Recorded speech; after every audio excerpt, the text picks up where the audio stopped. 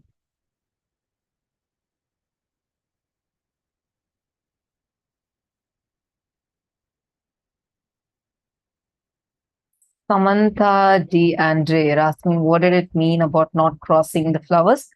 It's just not crossing the flowers, ma. It's just not crossing the flowers, because see, sometimes when you go to the temple and all, if the flowers offered to Paramashiva is lying down, you should not be crossing it. That's all.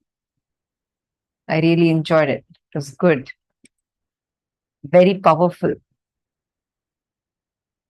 Extremely intense. Okay.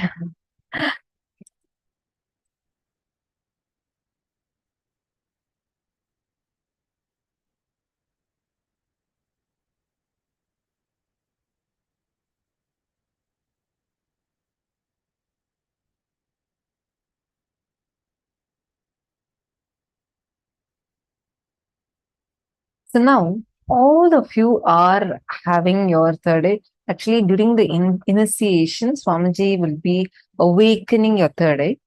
And this meditation will help you do get your third eye awakened. Please make sure, at least for the next 21 days, or how much ever possible, keep doing this again and again and again.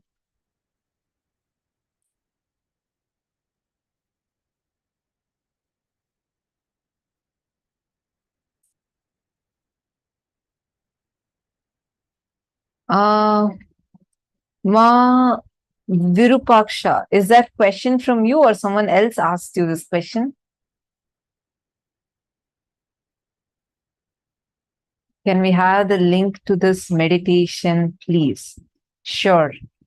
We will send you the meditation link, ma. Okay. Yeah, okay. So someone else is asking, see, Shiva Dīkṣā can be received by anyone. And Shiva Dīkṣā is basically an initiation that you're receiving. And you can still receive this Shiva Dīkṣā. See, like what Swamiji says, right? You can follow, like, all the best things you can collect and enjoy. Like, it's like a garden. You can collect the best flowers, pluck the best flowers and make a bouquet out of it. But when you receive the initiation, you are receiving the initiation, and when you receive the initiation, you are directly getting connected to his bio memory, to Swamiji's own bio memory and bio energy. It's a very strong umbilical cord connection that happens. So your feeling connection with Swamiji would also deepen during this. You can receive the initiation, but the receiving of initiation itself happens only from the Guru. So you're receiving as Swamiji, as your Guru, you receive this initiation. Understanding more? Okay. Now, this third eye meditation has now opened up for all of us a huge power, possibility, and powers that are there within us. You're going to now be manifesting the power of third eye, where there are 463 different powers that you can manifest. Or in these 463 powers that you have the potential to manifest, you are going to now be playing with one such power, where what you all saw in the morning, where closing the eyes, you can see. That's the power we are going to be playing with right now. Why I'm using the word playing with? Because this is like not a serious thing that you're going to be doing. You're going to start by playing with it. You're going to be starting by, connecting with Swamiji and playing with this power by just like a fun activity. Then it'll just start manifesting through you. It's not an examination, so you don't have to be correct. Pei Hua Wu. Good, but a little press in the third eye. Don't strain your third eye, ma. See, sometimes whenever we hear the word focus, we are like, trying to intensely create some tension in our third eye. Do not do that. Just relax and just bring your awareness to it. Okay, so that is a small change you need to be doing. How long do we need to practice in a day? About the third eye skill. Practice as much as possible. Keep on playing with the power as much as possible. The third eye meditation itself, once a day, if you do, it's enough. Just play this video and do it once a day. That's well and enough. We will send it to you via email. Today, we will email you this third eye meditation video link, so you can practice it. And you play with the powers. Doing the power manifestation should be as a part of your lifestyle. You will do it like whether it's a traffic signal, or I'll tell you, in Gurukul, it's a part of our lifestyle, right? So it'll be like so fun.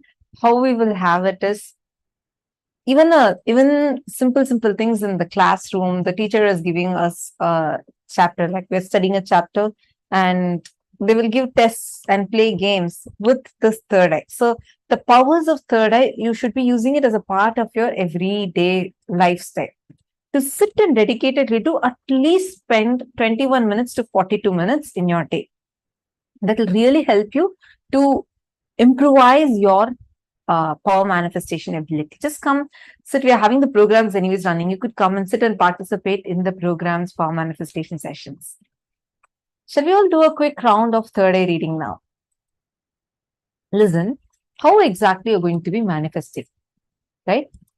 First thing, the moment this is going to come, don't start with having an expectation. Honestly, I'm telling you, when I started this, when Swamiji initiated us into this power, all the kids around me started like instantly seeing things as it is. They said that I don't even feel like there's a covering around my eyes because I can just see. For me, though, I was only getting images and words. I initially felt like so incomplete. I felt like something is like wrong with me. Why is this initiation not working for me? And I used to think that, okay, this is not working. This is not coming. My third eye is not functioning and what not.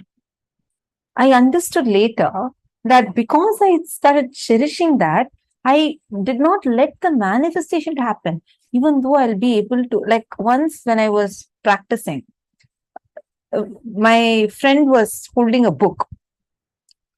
I was like, I didn't know. I had only put one cloth around my eyes, but then she had tied 6 layers around my eyes. So I didn't know that. So I was like, she was holding a book and I was to read it. And for me, I was continuously getting images, some words. So whatever came, I just kept telling. First, it was so random. I'll tell like horse, mountain, snow, and whatever thoughts come, I started telling. At one point, see, when you're continuously telling whatever you're thinking, no, at one point, the thinking logic just stops. And suddenly, like I'm just telling again and again. It just started coming exactly right, as in what is there in the book. I didn't know that. I'm like, okay, you guys are not going to let me to remove the IBAN. Said whatever is coming, I'm going to keep telling till the 3-minute timer gets over. So we put like a 3-minute timer. Within the 3 minutes, we were to read. So the 3 minutes fully, I just blindfolded and then I'm like telling. After the 3 minutes got over, she said, no, keep continuing. She didn't tell me actually the timer was over. So then after some time, she paused and then she removed my IBANs. That's when I realized they had wrapped me with 6 layers of cloths. And then I removed it. And then she showed me. I was shocked. It was exactly what was there in that book. I could see it. But I was having a lower cognition, thinking that I cannot manifest. I was thinking this is like, I should be able to see exactly as I'm seeing with my 2 eyes. No. Sometimes because of our lifestyle, the kind of toxification we have done for our third eye and the calcification we have done for our third eye, we would not be able to express it fully. Does not mean your third eye is not awakened. Just start with whatever is coming. See, it's like your window is basically filled with dust and it's a lot of fog and all sitting over it. Light is still passing through, but it is all covered. The more and more you start practicing, it's like you're cleaning the glass. There's nothing as a problem with the glass itself. It's just the dust that's sitting on it, which is creating an illusion that glass is not proper. So you are manifesting. The light passing through is your third eye manifesting. Right now, just without giving up, do it consistently. You automatically, and do the meditation regularly, you will just start doing the power manifestation. Are all of us clear? Shall we start now? Are you all ready to start? All right. So now we are going to be projecting an image for all of you.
So, are you all ready to manifest?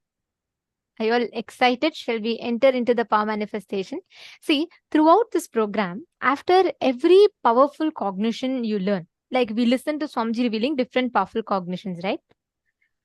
So, after every powerful cognition you learn, we will be manifesting powers. Two things. One is, whenever you manifest powers, it is like this. We all learn theoretical science. But when you apply that science, when you do the experiments, you actually understand it deeper. Same way, when you manifest powers, you understand the powerful cognitions. You literally digest the powerful cognitions inside you. So manifesting powers is one of the most important aspects of this program, because it is through that you will start manifesting the powerful cognitions as an experience. Okay. So first thing, to every one of you here, you're going to be in the first step, you are going to be manifesting the power of third eye. So which means, did you all say, how many of you saw today morning how the Gurukul kid demonstrated to you all seeing with eyes closed? Could you all please post in the chat how many of you saw the third eye demo? Can I request everyone to post in the chat how many of you saw it actually? The kid reading with her eyes closed. Okay, yes.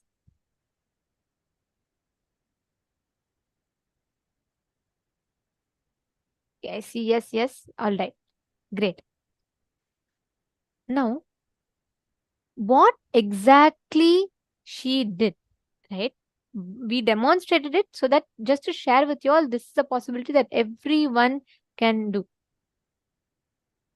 So please understand, each one of you, every one of you that are sitting here, you can literally manifest this power, exact same power with each of you. So now what we are going to do is we are going to be manifesting the power of closing the eyes and being able to see, seeing through the third eye, which means you're not going to use your physical eyes, you're going to use the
Sorry for the technical glitch.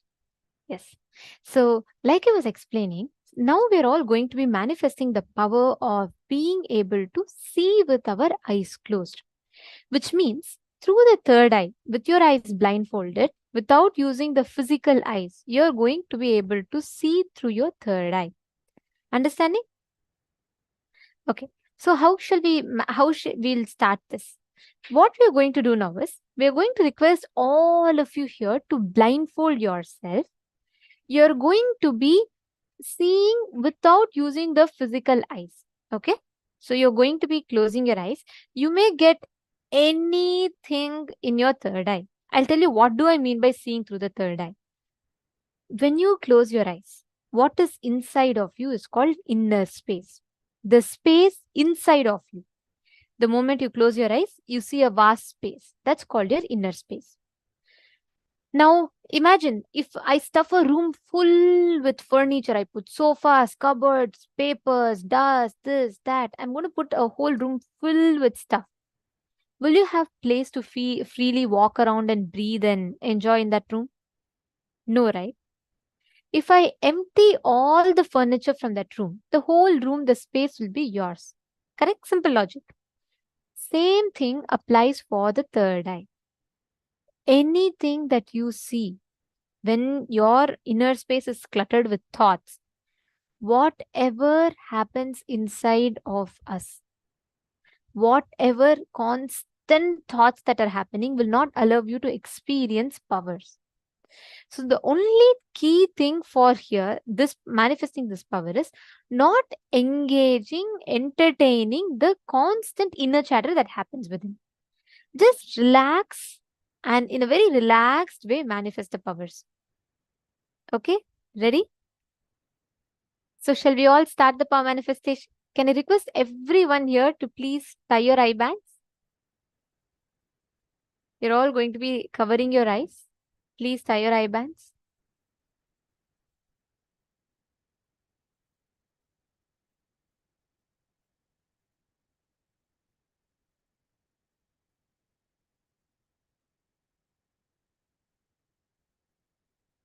We will be projecting a picture for all of you. And joining with us in this session is also Manitya Brahma Yogananda and Manitya Devasmarananda. Both of them are going to be the acharyas who will be here along with us, who will be conducting sessions for all of us, who will be supporting us all in manifesting.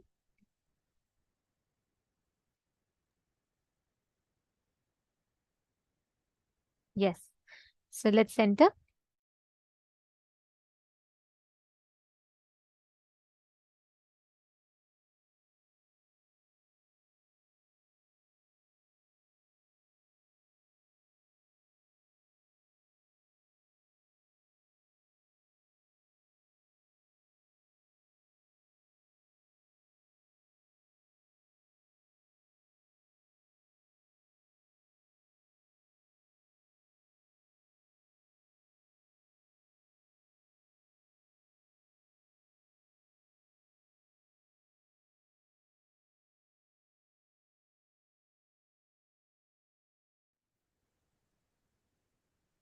Nithyananda, everyone.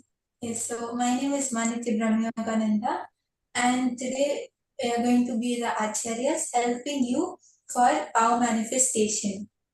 So now we are going to be entering into the power of third eye reading, as Nithyananda just explained. So I request all of you, just today morning, we saw the demonstration from Mahabarija of how the whole understanding of how the light passes through the eyes, and with the blindfold it's an opaque object, right? The blindfolds which we are all using are an object, so the light can't pass through. But now when we are going to manifest the power of third eye, we are going to be accessing the higher dimensions, the higher frequencies of light, of when the light waves travel. So we are going to be going beyond what we know as physics and what we understand as the science of how we can see. Because the third eye is not only another internal organ in us. It's not only an eye, but it is Paramashiva himself. So we can do everything with the third eye. We can use all our five senses through the third eye. We have to just connect to Swamiji and let Swamiji flow through us. Let Swamiji flow through us and open our third eye. And you'll see that you'll not only be able to see everything, but you'll be able to feel everything. How Swamiji explained his first third eye experience. I was able to feel my skin and the skin of the rock as one and the same. I felt that I was one with everything. That is the experience which we are going to get now by manifesting this power of third eye. Yes, I'm sure all of us are excited to experience the third eye manifestation, right? So I know many of us are coming for this program for the first time. So very, very excited to have you all here. And let us all get into this power manifestation, experiencing the third eye, experiencing how it feels to manifest Paramashiva and that possibility which Paramashiva is giving to all of us here, because we are initiated by Swamiji, because of his initiation and power, his presence in all of us in this space, it is going to be very, very simple for each one of us. So let's get ready. And also, many of you will see how after manifesting this third eye, we just had a very beautiful understanding from Ji on what is manifesting powers, what is Shakti Pada, right? How Swamiji says, how just by the chicken sitting on the egg, it becomes another chicken just by the warmth, the heat of the chicken. And in the same way, Swamiji explained how he's sitting with all of us. He'll be there. We are now right now in Swamiji's energy space. All the participants, all of us sitting, all of us are now in Swamiji's energy space, are in Swamiji's entanglement. So I request whoever is not in front of the camera also to please come. And now we can start the power manifestation. Just holding the same cognition which we learned in the satsang, we'll start.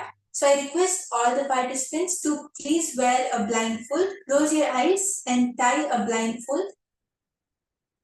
I'm going to be projecting an image and all of you have to scan and tell what that image is. So I'm giving 2 minutes and I request all the participants to please tie your blindfolds. And I request and remind each one of us, let us always sit, whenever we are manifesting powers, let's always sit straight. Keep your head, neck and spine in a straight line, because that aligns our geometry to the cosmic geometry and power manifestation simply happens, right? So let's all sit straight, always. Yes. And just if you all have Ashdas, any one of you who are new, you may not be familiar with this, but others who has definitely will be telling you about Ashdas further in the upcoming sessions. But all of you, whoever has, please do apply it on your third eye. Yes, now we will be projecting the image.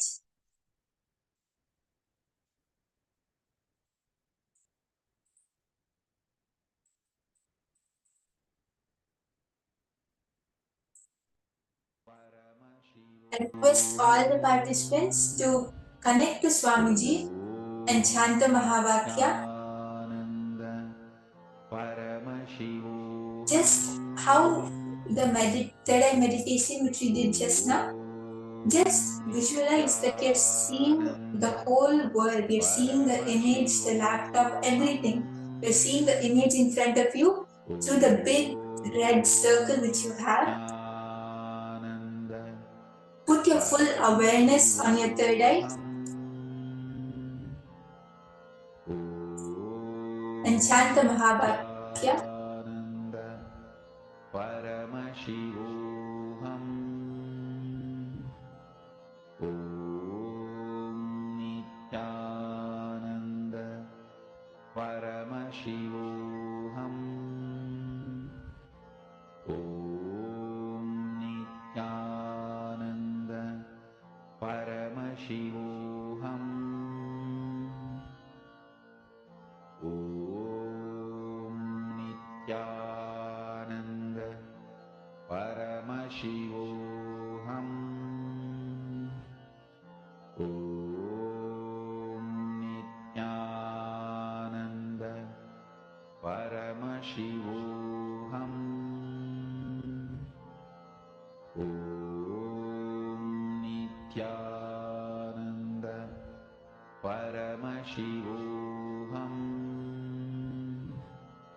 Om Nithyananda Paramashivoham. Om Nithyananda Paramashivoham.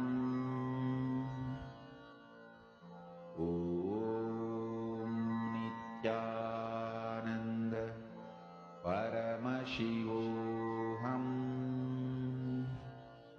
Om Nithyananda Paramashivoham.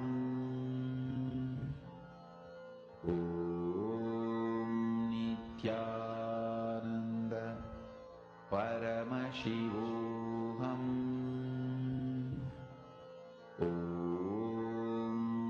You'll see how the image which is being projected will clearly appear in your third eye. You might the visualization in you might get the visualization in the image in different ways. It can be by your visualization, it might appear as an image, or you might see it as a word, you might see it in golden letters. But however it comes, you'll see that it will clearly come as the first thing in your third eye. What comes first is what your third eye shows. Just put your full awareness on your third eye. In between in your brow center, just put your full awareness over there.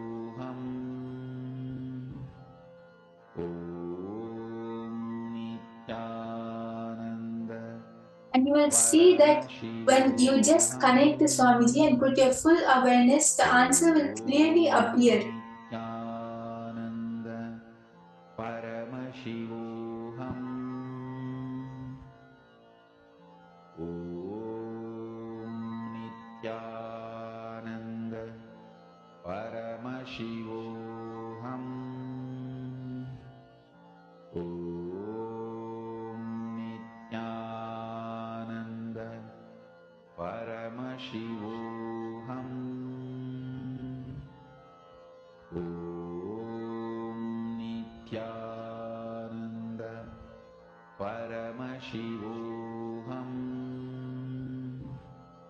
Om Nithyananda Paramashivoham. Om Nithyananda Paramashivoham. Om Nithyananda Paramashivoham.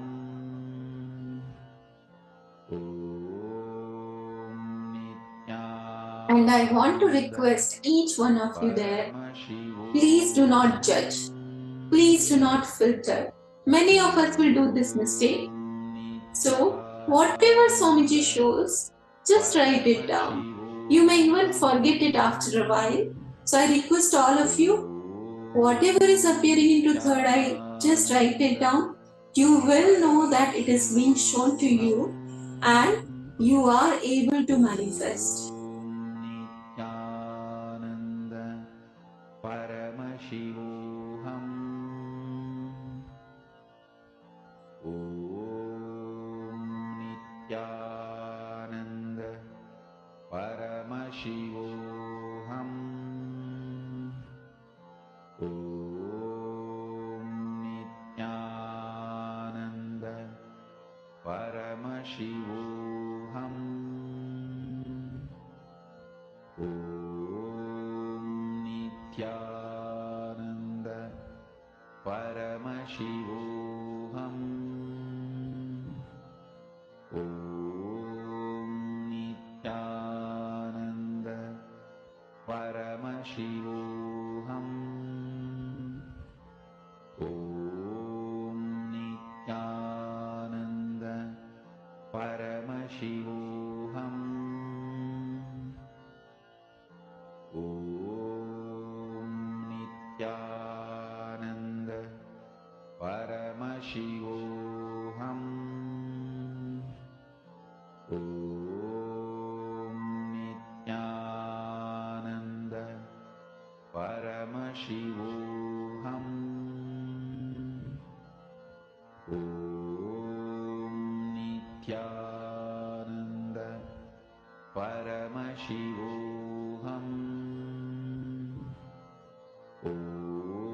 Nithyananda Paramashivoham. Om Nithyananda Paramashivoham. Om Nithyananda Paramashivoham.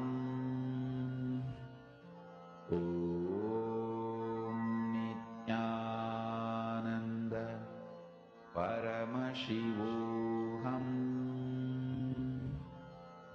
Om Nithyananda Paramashivoham.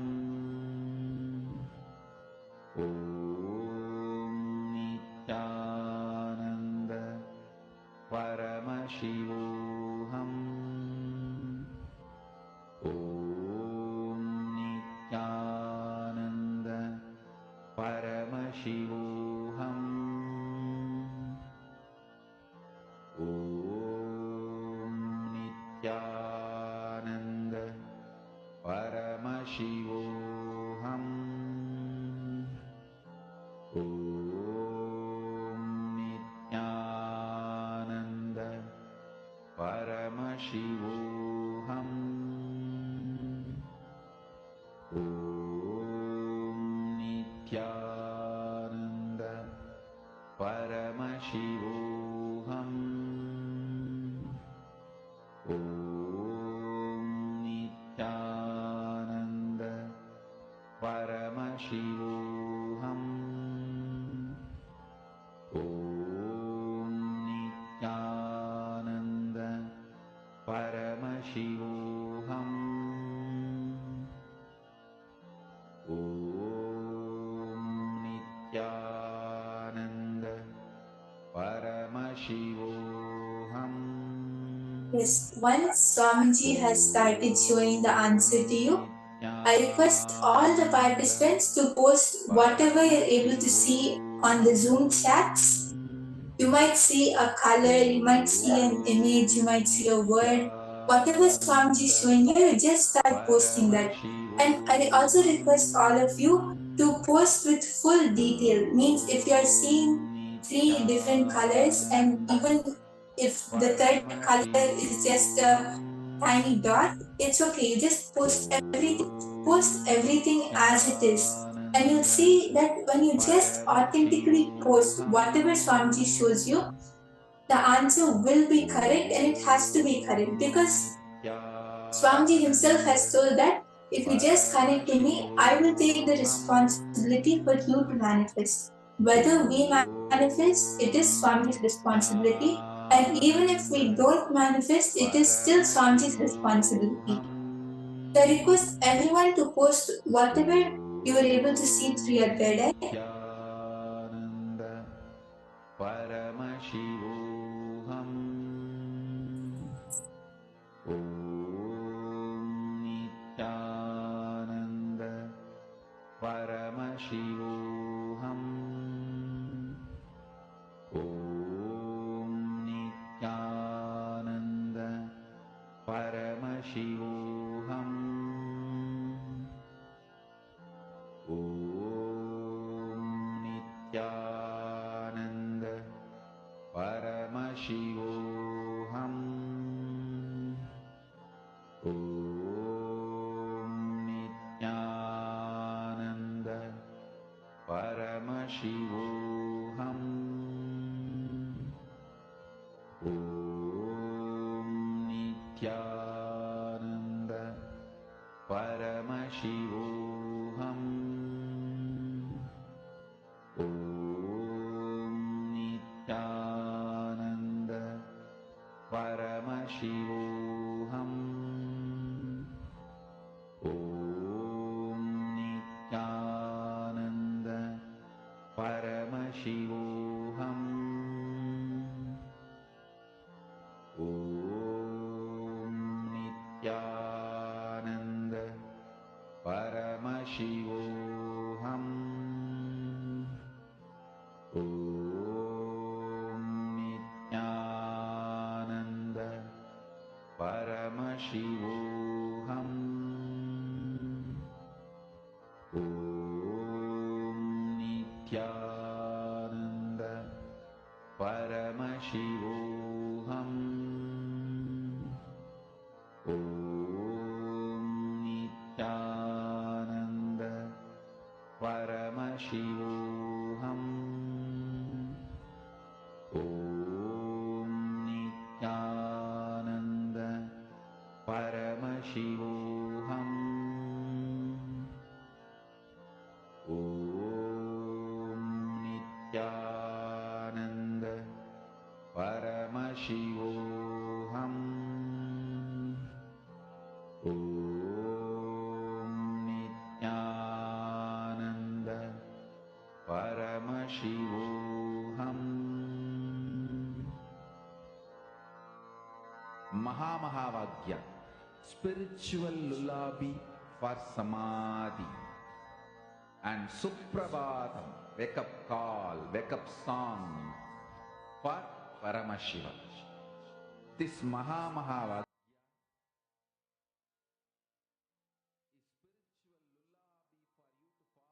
spiritual lullaby for you to fall into Samadhi.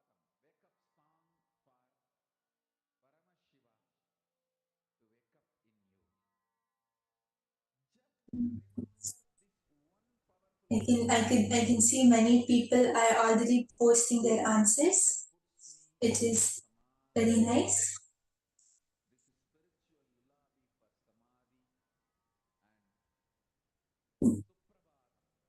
Yes, Mahangzu, you had a question. Yes.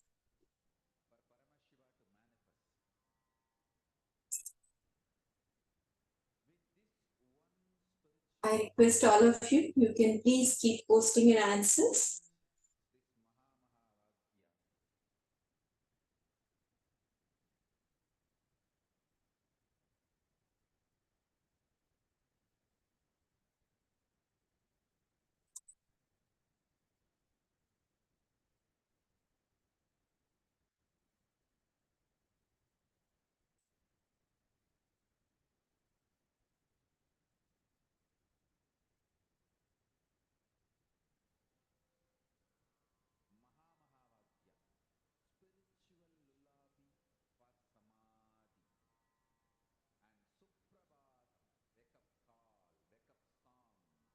Yes, so many of you have posted your answers. Yes, many of you have posted the answers, and a lot of you were able to see different colors, which is great. And now we are going to be manifesting another round. And I think the image was taken out a little late, so I'm apologizing for that. I'm really sorry. We'll be manifesting one more round now. And in the same way which all of you manifested right now, in that same space, just manifest this next round. Like many of you were able to see a lot of answers, which is really an amazing thing. It's not something normal, which is really great because of Swamiji's grace. So now we'll manifest one more round. So I request all the participants to tie your eye bags.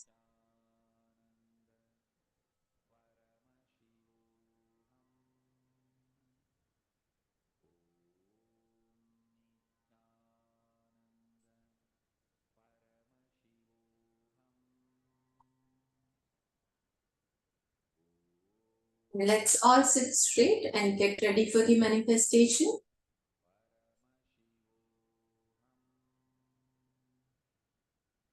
Remember, it's Swamiji who is flowing and manifesting through each one of us.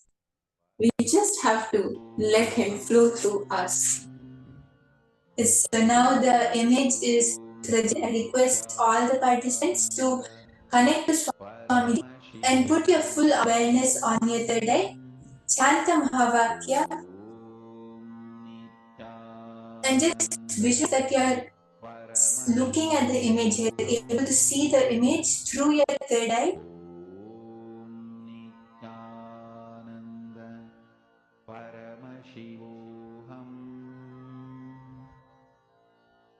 Om Nithyananda Paramashivoham. Om Nithyananda Paramashivoham. Om Nithyananda Paramashivoham. Om Nithyananda Paramashivoham. Om Nithyananda Paramashivoham.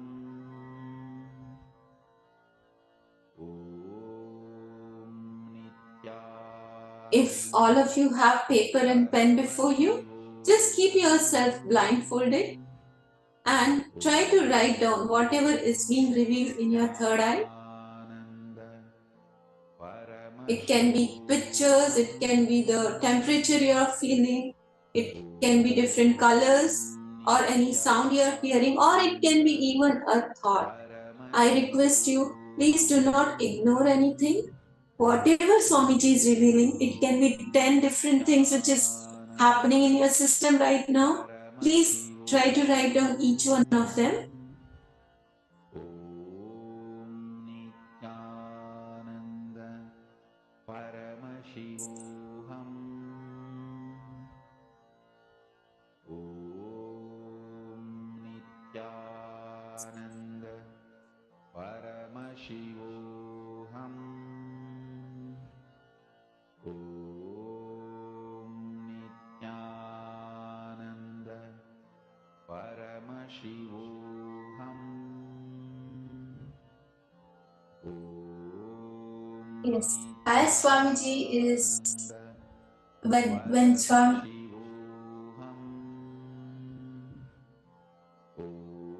Yes, now I request all the participants to please remove your eye bands and whatever you were able to see in your third eye, whatever Swamiji showed you, please post it on the chat. It can be colors, numbers, words, images, pictures. Whatever Swamiji has showed you, I request all of you to share. Nithyananda Paramashivoham. We really look forward to your answers. Nithyananda Paramashivoham. Om Nithyananda. Yes, so Ma Anandeshwari, you saw a temple and many colorful colors. Ma Grazin, sorry if I'm pronouncing your name wrong. Yes, Ma saw sorry. Om Nithyananda Paramashivoham. Sorry for the technical. Om Nithyananda. Yes, you saw yellow color. Okay, that's great. Yes, I request all the participants to keep posting whatever Swamiji is showing you. Nithyananda Paramashivoham. So just to share with all the participants, it's very nice to see how each of you are posting your answers, whatever you have seen. Please understand, it may come sometimes as colors, sometimes as pictures, sometimes as shapes. Whatever you're seeing, start with that And see, understand, do not worry about getting it in accurate details and you being able to see everything. It happens, of course, it does happen that way. But to start off with, the first fundamental thing is for you to build that comfortability. Like you should become okay. You should get friendly with third eye, right? So Ma Mahabhairava Jnana and Ma Rohwa Ma Samantha, Ma Agama Priya, every one of you, see, I request each of you to only participate constantly with going on posting what you're seeing. For now, the initial few days, don't worry about the result. Okay, start with posting whatever is coming to your third eye. From there, gradually you'll be able to start building the next and next levels of breakthroughs. Okay, all right. And darshan is just getting nearer and nearer. Very soon you will all know the times of the darshan. We'll be announcing it very soon. So if you have any friends, family members, go ahead, invite them. After a long time we're having darshan today, so let's not miss. Please invite your friends, family members, everyone to join. And now we're going to be entering into the next session where we will learn about today's deity, Gajamukha Anugraha Murti. So let us listen to who is Gajamukha Anugraha Murti, what is the significance of this deity, and also we'll be understanding about what does Mahaganapati represent, what is completion. So we learned about, today we were learning about how the incompletions sit in us. How many of you remember what we learned today? Nithyanandam, how many of you remember? Did we learn about this incompletion, how incompletion happens? Okay, some of you are asking what was the picture. Okay, we will show you the image now.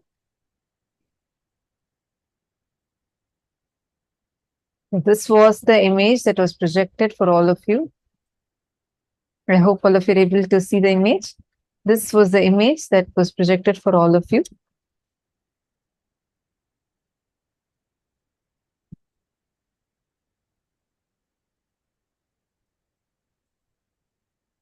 So, yes. So now, morning onwards, we all learned about this completion, incompletion. Okay, Ma Vinudha has posted incompletion from past childhood. Yes, good. You remember. That's wonderful. See, we all learned about how we are having these limiting cognitions, like the past hangovers that are sitting in our present and affecting our future. We learned about this. Today's deity is Gajamukha Anugraha Murti, meaning or Ganesha Anugraha Murti. This is the form of Paramashiva through which he gives the elephant head to Mahaganapati. And see, actually, if you see Vishnu avatars, right? All the Vishnu avatars, who all know Dashavatars?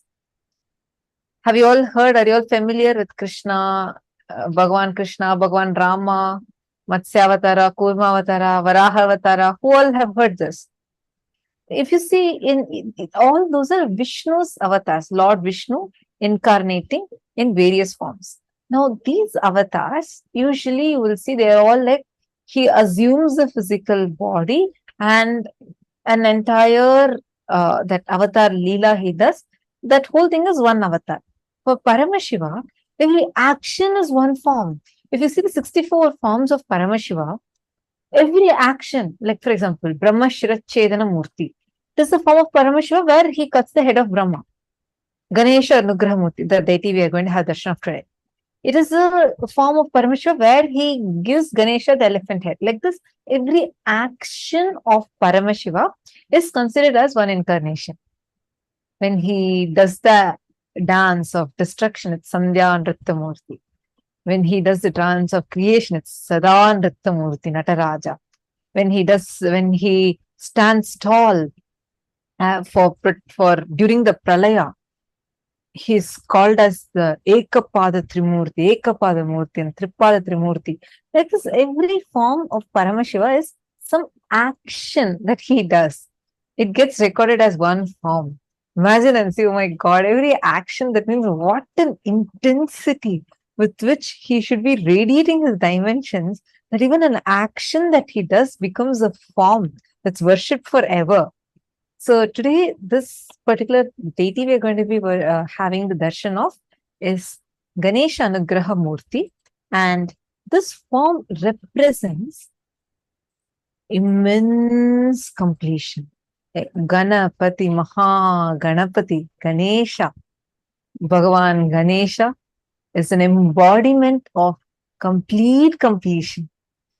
He removes all obstacles, Vigna Harta, he removes every obstacle. Today, whatever obstacles are there for you in manifesting your desires, all that will be removed. And with the grace of Bhagavan Ganapati, Maha Ganapati, we all are going to be showered with all auspiciousness and grace and blessings. And you all are going to see how he will manifest for you in your life intensely. And Learning about incompletion, right? What are incompletions? Why is it important? We are going to be learning in this. Why is it important to complete them? It is like there are every situation in life, but are you going to take that as bad, good? It depends. I have a small story for you. A drunk man is stopped by the police once around midnight, late in the night, and asked where he is going at this time of the night. The man looks at the policeman and replied, I'm going to attend a lecture on alcohol abuse and the ill effects of alcohol on my health. The officer is surprised. He says, wow, really? That sounds interesting. Who is giving you that lecture at this time of the night? But came the reply from man. My wife, of course. See, there is no situation in life which cannot be perceived positively. There is no situation in life which cannot be perceived negatively. Like the glass of water example, right? You can see it as half full or half empty. Whatever you see, whether you see your life as success or failure, as a sweet comedy or as a horrible tragedy, it is entirely up to you. How you perceive life, how you perceive the situation that life presents to you, and what does it mean to perceive something positively? How do we perceive something negatively? What is completion? What is incompletion? We will be understanding that in this session. Let us now enter into that session.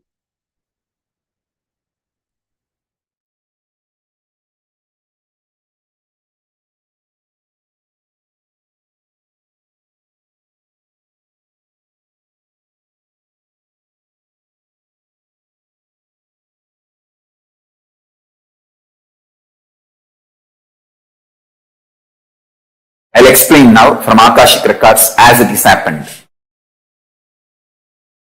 Parashakti decided it is time to manifest Ganapati, means who will guide and lead all the Shiva Ganas. So she was making the body for that being from her own muscle memory and bio memory. While she was making, she decided Paramashiva has to come and add the bioenergy. She leaves that body and goes for bathing to get ready to do puja and invoke Paramashiva to add bioenergy into that being. But by the power Parashakti herself made, the being become alive and started moving around before even Paramashiva added his bioenergy, because of the power of Parashakti. But the being has not yet become fully conscious. It started moving around, but not yet become fully awakened. So it did not know who is father, who is mother, and all that. That is when Paramashiva came, it tried to stop. Paramashiva tried to tell that being, hey, I have come here to add my bioenergy to you. And me and Parashakti has to sit now together and complete you. You are potential, but you have to flower. But the being was not that conscious or ready to understand. And it was just trying to throw some simple tantrum. As a cute baby. Then Paramashiva understood he has to now cut the head and add forcibly the biomemory of Parashakti and bioenergy of him into the being to make that experiment success. So it is a simple experimental success strategy. To make the experiment success, it is a simple strategy he has to do. I should say it's a most non-violent decision Paramashiva made. He did not kill Ganapati. He just removed some parts, added his own bioenergy and biomemory of Parashakti and put the whole thing into it and put beautiful elephant head and made Ganapati and made him as the head of all the Shiva Ganas. So it's absolutely non-violence. It is just simple surgery. Surgery can never be violence. It's like how you remove the tumor. The tumor removing surgery, it was just conscious surgery done by Paramashiva. He never killed Ganapati. He only just did surgery, removing some parts not required and added some parts required. I should say that first tumor removing and transplantation surgery done by Paramashiva is Mahaganapati successfully.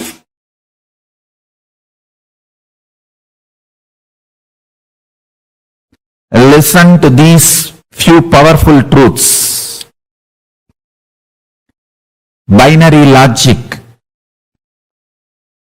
delusion, the mind you are carrying gifted by your society makes you feel you and me are different, separate. You and others are separate and different. Somebody is against you and you are against somebody. All these are delusion. The me in this body, me in your body, the me in all the existing beings is one and the same.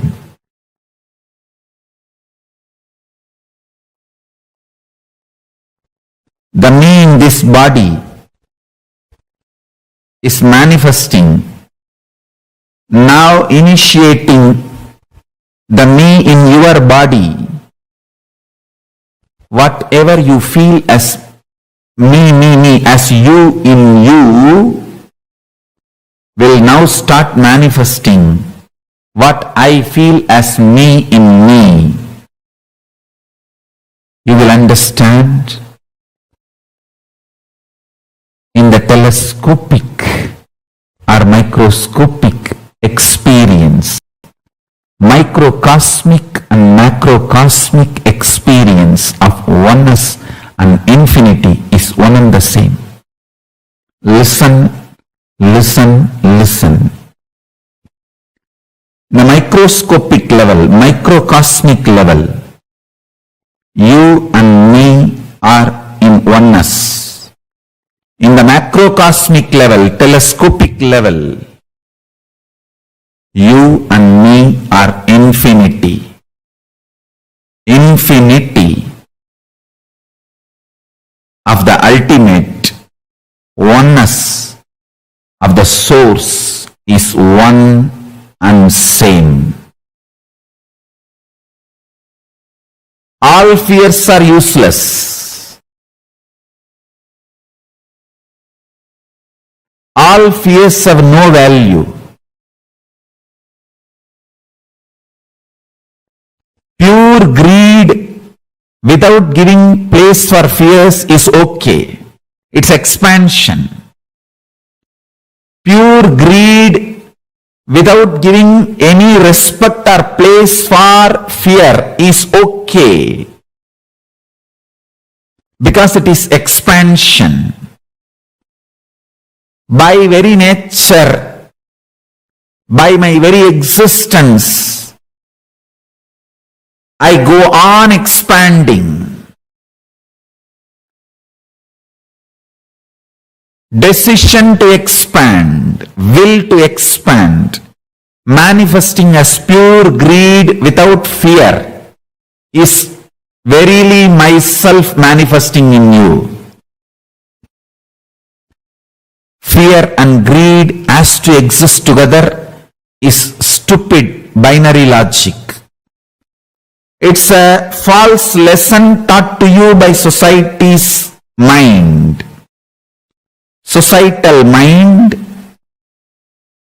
false logic, binary logic, your root pattern, powerlessness, incompletions, all are one and the same.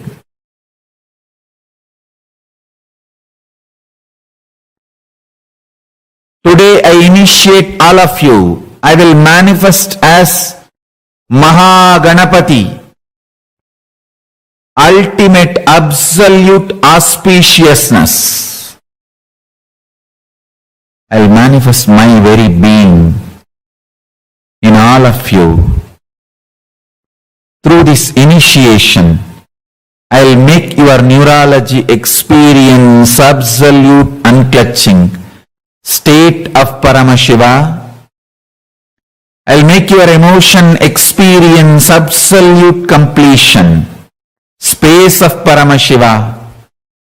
I will make your life manifest all powers of Paramashiva. I will make your reality and life manifest all powers of Paramashiva. From your depth, I will radiate all powers of Paramashiva. I will manifest my own being from your very identity. So from today, your identity is extension of my identity. Nobody in the universe is against you because universe is me and you are my extension. You don't need to be afraid of anything, anyone in the universe. Start playing and celebrating with universe. You are extension of me. All fears is delusion. All fears is stupidity. All fears is absolute stupidity. Play with your fears, you will manifest all powers. Make fun of your fears, you will experience romance of life. Ease your fears.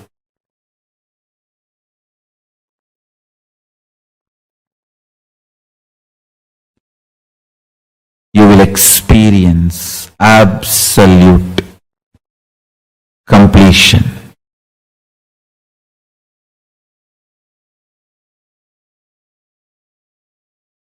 Ramakrishna used to give a beautiful example. A frog which got 1 rupee coin newly wanted to check the power of the money it got. So the elephant was going outside his hole, the frog hole. The frog came out of the house, came out of the frog hole and standing, waving that 1 rupee coin towards the elephant and saying, "Hey, now I become so rich. You are crossing a rich man's house without saluting the rich man." Will the elephant care for anything? He may not even hear the shouting of frog. Even if he hears, he will say, "Hey, keep quiet," and he will walk. Exactly same way. If you treat your patterns, you will manifest powers.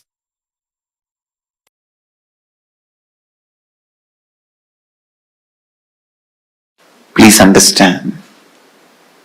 The first truth,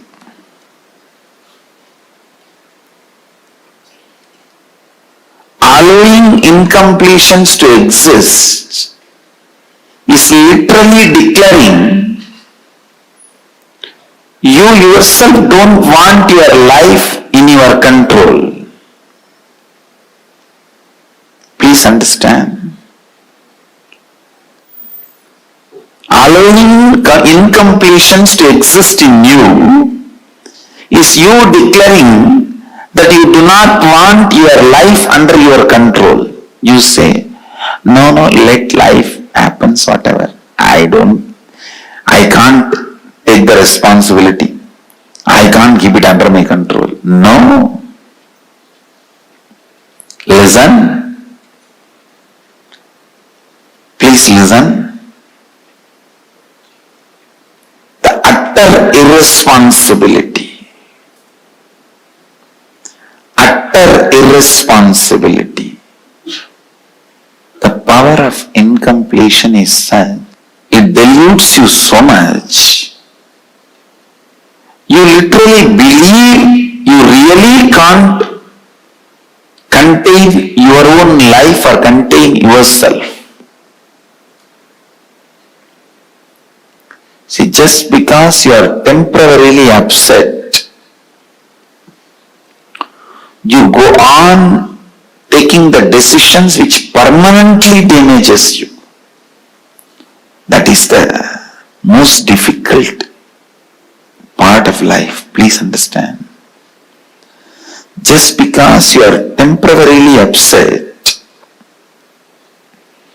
you go on making the decisions which permanently damages you, and the incompletions are such will never let you grow. It's like somebody was asked, what is your age? He said 22. The person who asked the question asked, what? Last 5 years you are telling the same thing. This fellow said, yes, I don't change my words. Many times, not changing your words are like not growing. Not changing your cognition means not growing. Listen. Not changing your cognition means not growing. It is so unfortunate.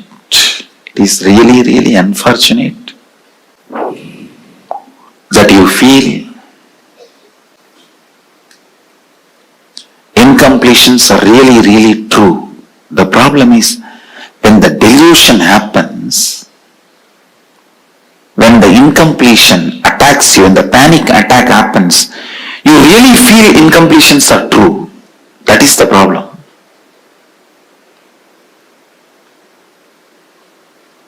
When the dust storm, sandstorm happens, you really feel you can't do anything. You are paralyzed.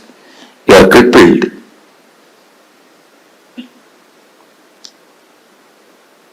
Temporarily, but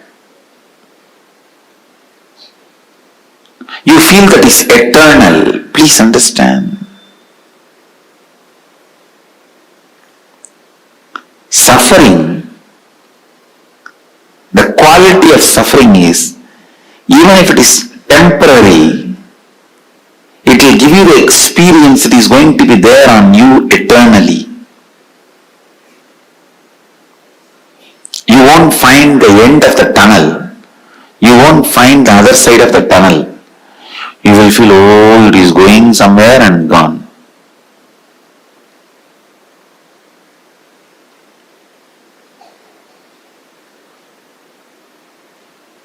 Same way that bliss, when you experience it completely, without self-doubt, will this bliss be with me or go away? That gives you the experience. It will be with you forever, eternally. Understand? Anything you experience at this moment intensely gives you the experience of eternity. Understand?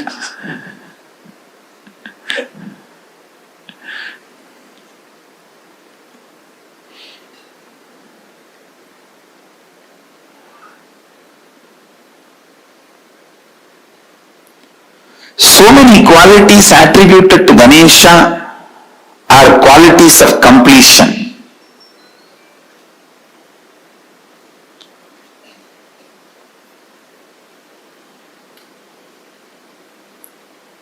These incompletions just totally imbalance you.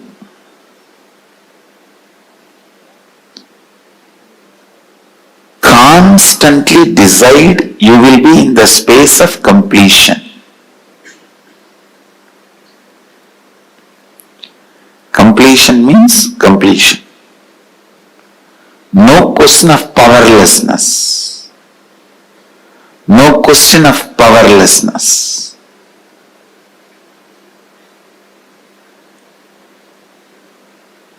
Everything you do should be from powerfulness.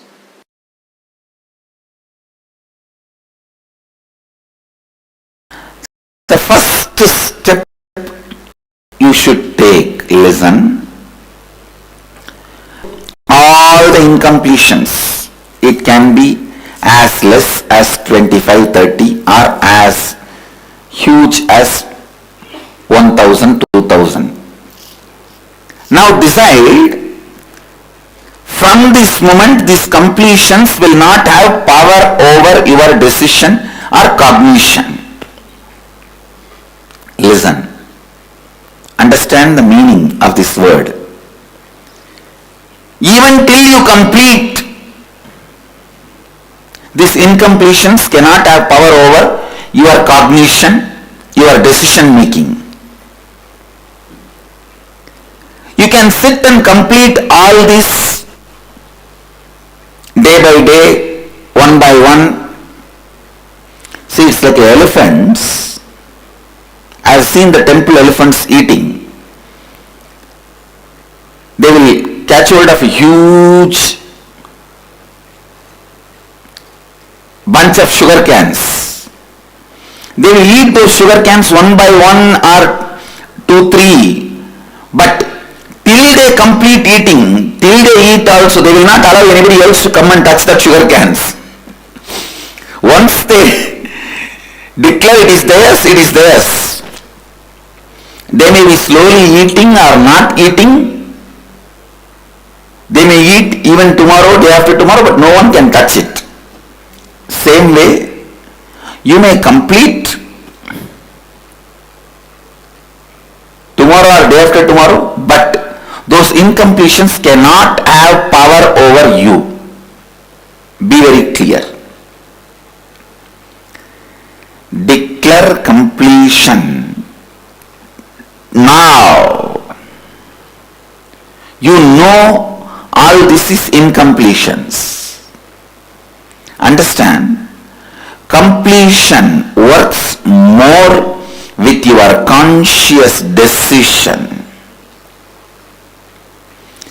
Completion works more with your conscious decision. Completion is more a conscious decision, less a technique.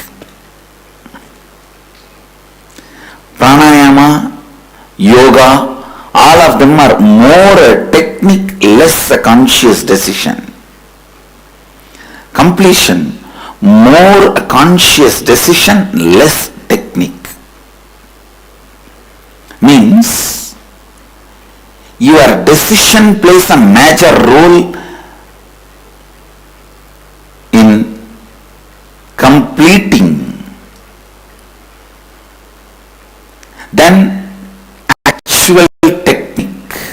If you just decide, now you are complete, over. I never did in my life sitting and reliving, going, looking at that mirror 24 hours. I never did all these things. Simply my masters showed me, this is incompletion, drop it, over. So it is your decision that plays major role. See, this penning down is like an identification. Now what you pen down, even if it is 25 pages, you should paste it next to your bed. And every day, for next few days, you should read that and tell yourself, I am complete with all this.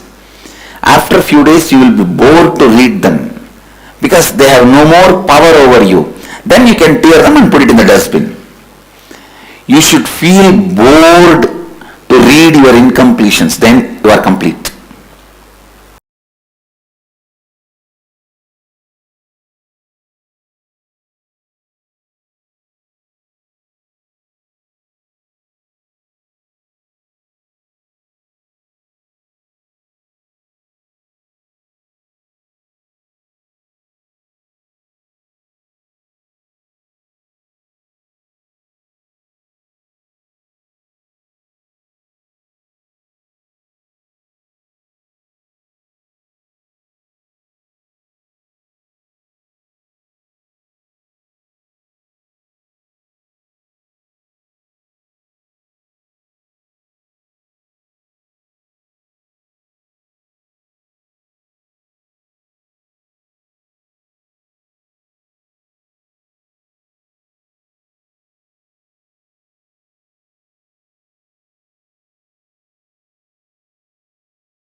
All of us have incompletions continuously driving us in our lives. Every single thing that we do, every single thing that we perceive in life is continuously driven by some or the other incompletion. Now we need to understand this incompletion a little deeply. The way how these incompletions function, how they actually affect us, how they are continuously affecting our present life.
Nithyanandam. Sorry, hope now all of you are able to see us and hear us. Yes. So now we understood from morning, actually, we've been learning in detail about how the hangover of past actually sits in our present and affects our life. How many of you are understanding about these incompletions? Actually, this is a very, very important session because this is going to form the foundation of the next 21 days, all exercises that you're going to do. So, can I request all the participants to come and settle down? And if you're all listening, can I please request you all to put yes in the chat, please?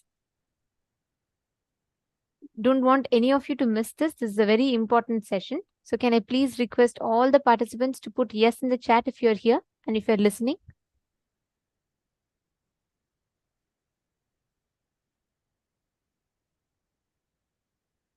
Okay, how about the male side? Come on, male bodies.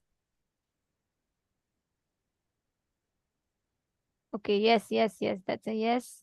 Cognizing. Thank you, Everardaya. Bhaskar Godaya, okay.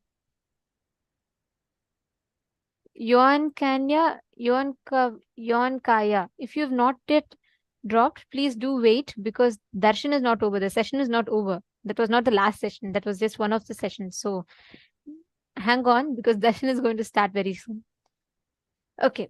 So now incompletions are the hurt or the wound that we carry based on the external situations or happenings of life. every situation that happens in front of you, we perceive it based on certain wound, certain pattern. Like for example, if someone calls me, let's say, not very beautiful, okay, I will not get affected much. But if someone calls me fool, I may get affected by that word. Why? What is the difference? Each of us have certain words that we react to, certain words that doesn't bother us. It depends, it differs. How many of you get, like, let's say, dolphin? Nothing. Same thing if I say, you're a loser or you are not worthy. It affects you. It affects us. It's not just you. It affects the people, anyone that's carrying that word and sitting inside, where you feel it is hurting. Why does it hurt? Because you are carrying that word and sitting inside of you. It's like if you get a wound, that wound, every time someone comes in contact with that wound, it is going to affect you. So let's do a small experiment to understand this, okay? So if you see here, so I'm just going to have a mark on my hand. So let's say this is the wound, okay? You all see here? So now, every time that I going to use my hand, every time anyone sees my hand, they're going to see this wound. This wound is going to be continuously seen by life. And if someone touches, it is going to pain. But what we usually do is, if you see this wound, you don't want to show it to people. You don't even want to show it to yourself. So you just take a cloth and then you put it on. You try to cover it. So you try to make just so that people don't, you don't want continuously to remind yourself, or you don't want to remind life that you have a wound. You try to cover it. Exactly. And even we cover from ourselves. Yes. So now, let us say I'm another person and I'm coming and touching that wound. It still is going to pain. Every time I touch it, there's going to be a pain. Right? So now this is the exact thing that's happening in our lives as incompletions. And even worse, the more you cover, the wound is going to get bigger and bigger and bigger. Just because you cover. You put a nice cloth around it, you put nice scent on it, you can do anything you want. But the wound still remains inside.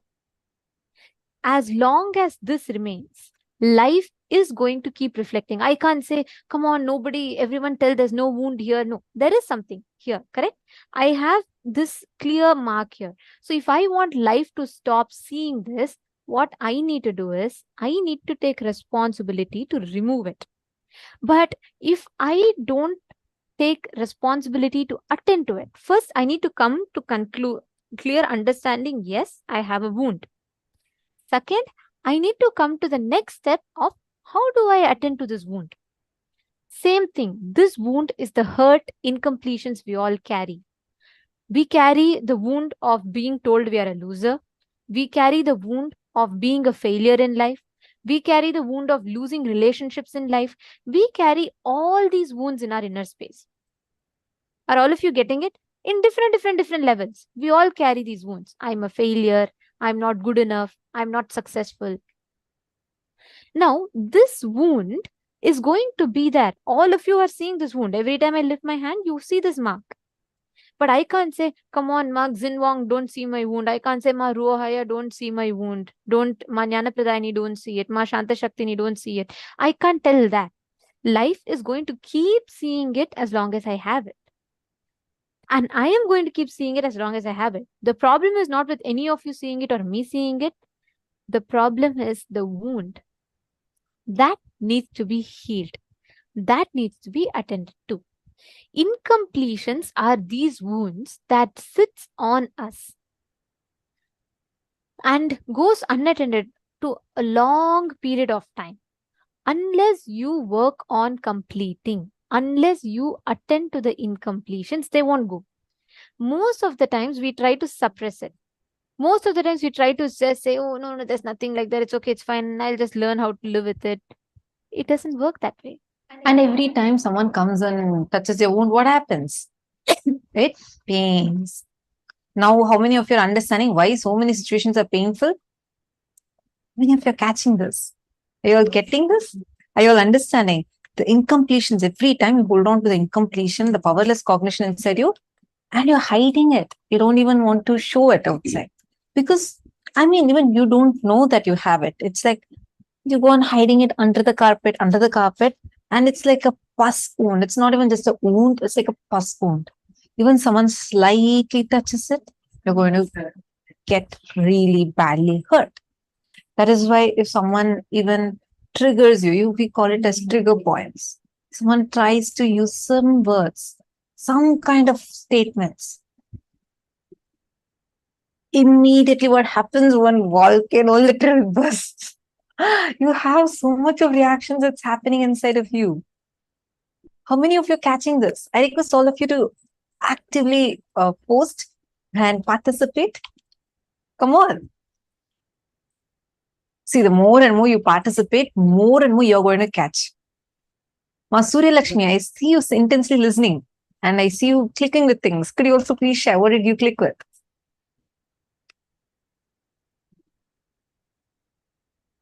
All of you take a few minutes and please post. What are you understanding?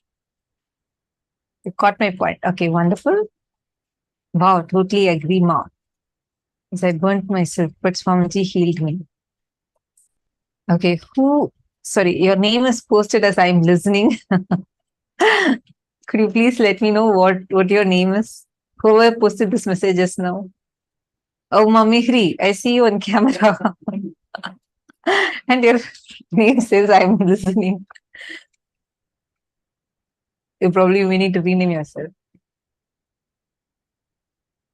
Alexander saying, I'm a volcano and on top of this, I get eating disorder very badly. Very good that you diagnosed it because this is a problem that we all generally have. And if you see, there are psychologists and psychiatrists who give you many different solutions. Like all that is only as much as maximum put a band-aid on your wound. But band-aid on a pus wound is not going to heal the pus wound. You need the pus to be removed out, which is what this process of completion does. This process of completion is extremely ancient. This is not now.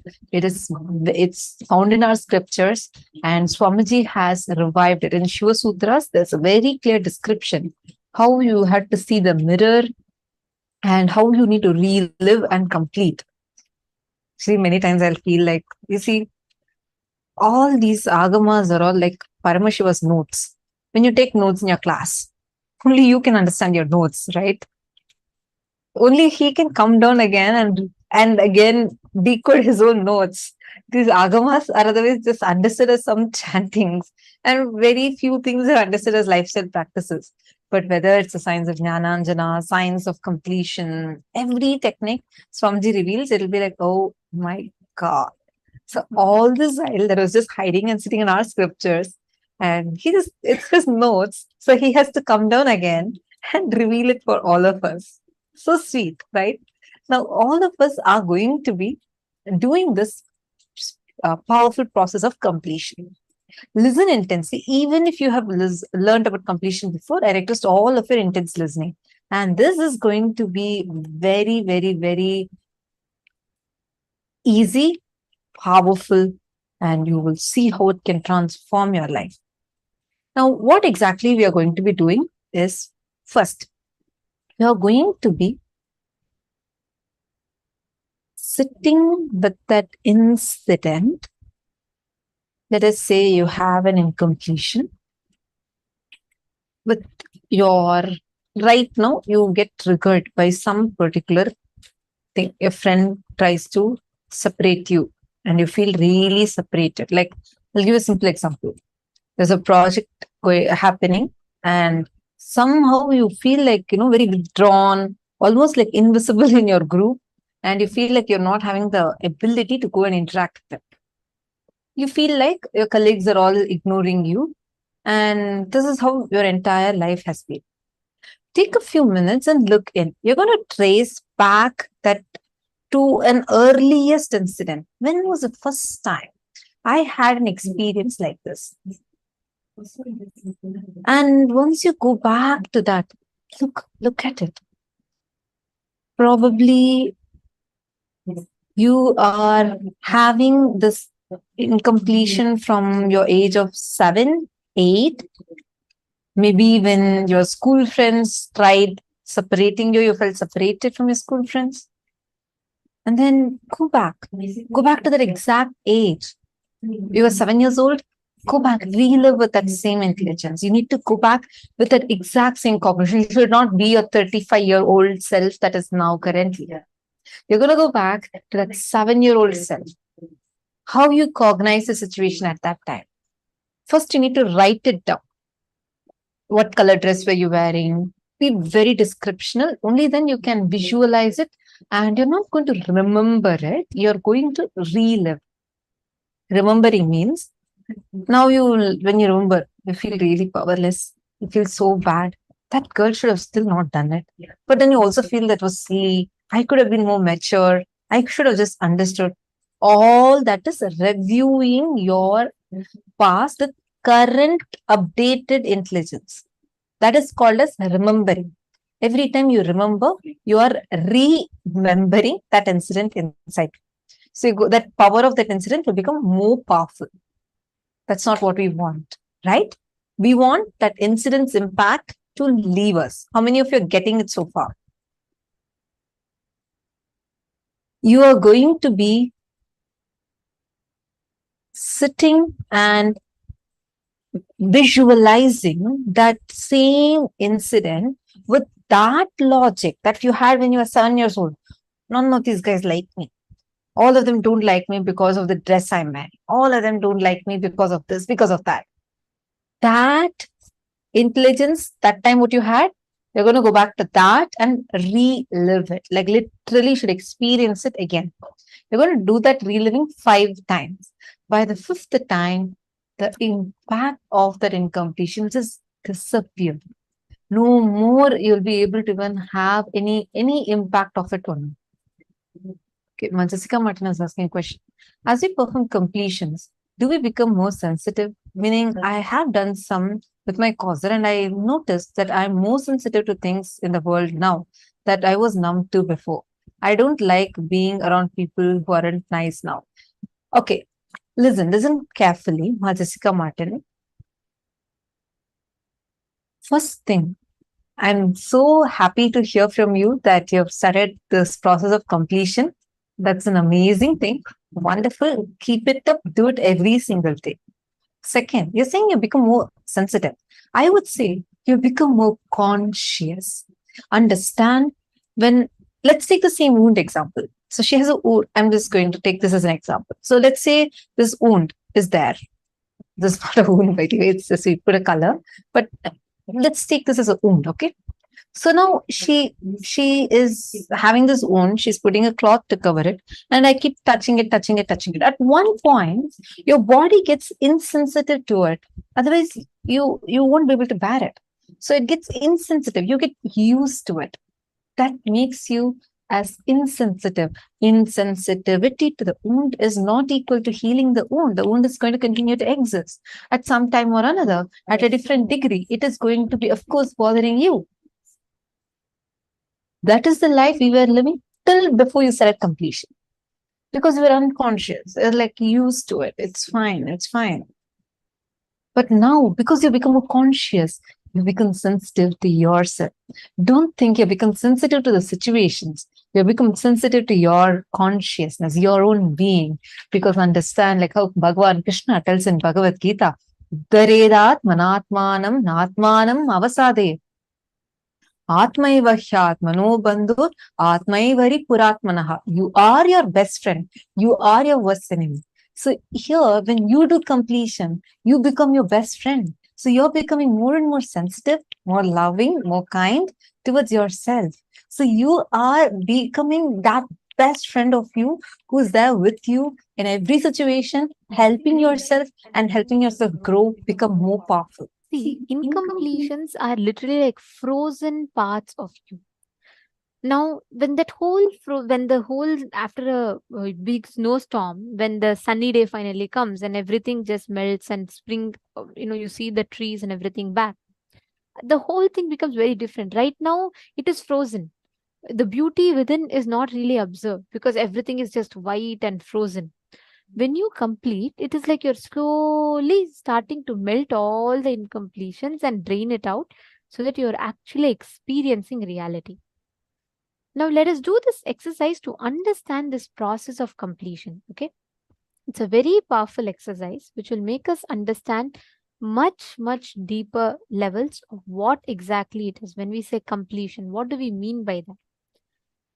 We all have different patterns.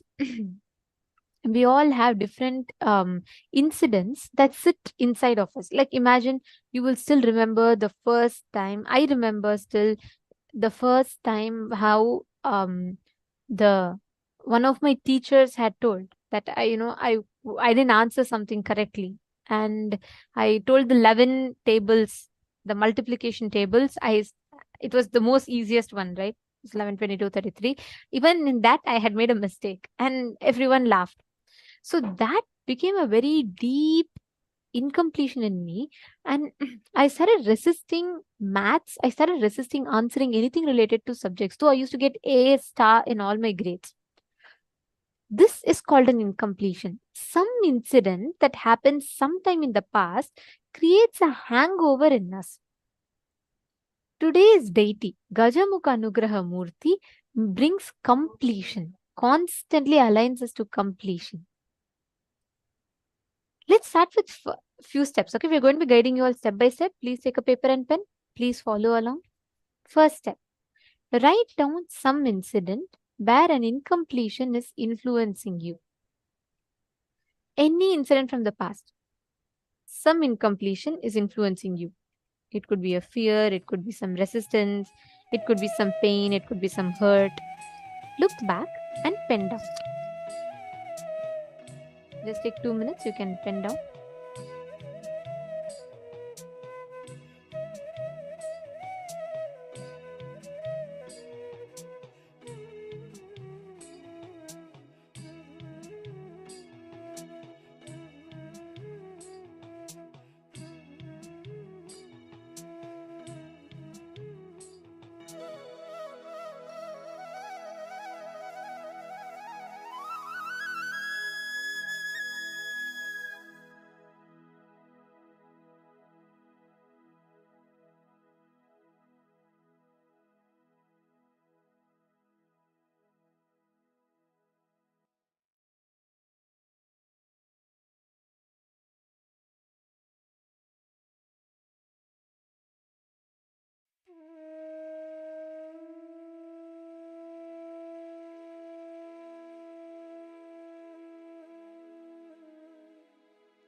Now, if you have finished step 1, let us move to step 2. Listen very carefully. Now, what you're going to do in the second step is go back to that incident and you're going to relive. You're not going to remember. You're going to go back to the skin of that exact incident as it happened at that point in time. Exactly as it happened. Go back and relive. The exact guilt, pain, suffering, anger, whatever you felt at that point in time, go back, relive. Just this one incident, you're going to relive as if that whole thing is happening to you now. You will not look at it with updated intelligence. If you were just 12 years old at the time that incident happened, you should be in the logic of a 12-year-old. You have to go through that same pain, same suffering. You have to relive it so that you can complete and break free from that suffering.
Yes.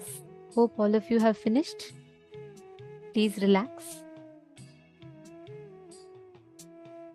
See, what happens when you relive is you start experiencing the impact of that incident to start reducing. It will start leaving you. The impact that incident has, that pain or whatever that incident is, when you keep reliving, when you keep go on reliving it, it leaves your body. Then your muscles relax. Physically, you will feel lighter. That is what is like melting the frozen parts of yours. Right now, what incompletions are doing, it is doing a backseat driving. Continuously, it is constantly every decision, every conclusions that you have in life, all of it is being affected by the incompletions. It is literally like sitting and driving your life without letting you to apply your thinking. So all these incompletions are the patterns that holds, they have the reins to your life, which constantly keep driving you. This one process of reliving and relieving, right? When you go on completing, what's that's happening is the pain or the suffering that you're clutching on to, right? Which you don't really, which you don't let go. You're not really conscious, but we all are clutched on to that pain. Some hurt that happened 10 years ago still continues to haunt us. It is not about whether the situation is right or wrong. Something very unfair could have happened to you. It is not about the situation being right or wrong, but the suffering that you carry in your inner space is caused by these situations.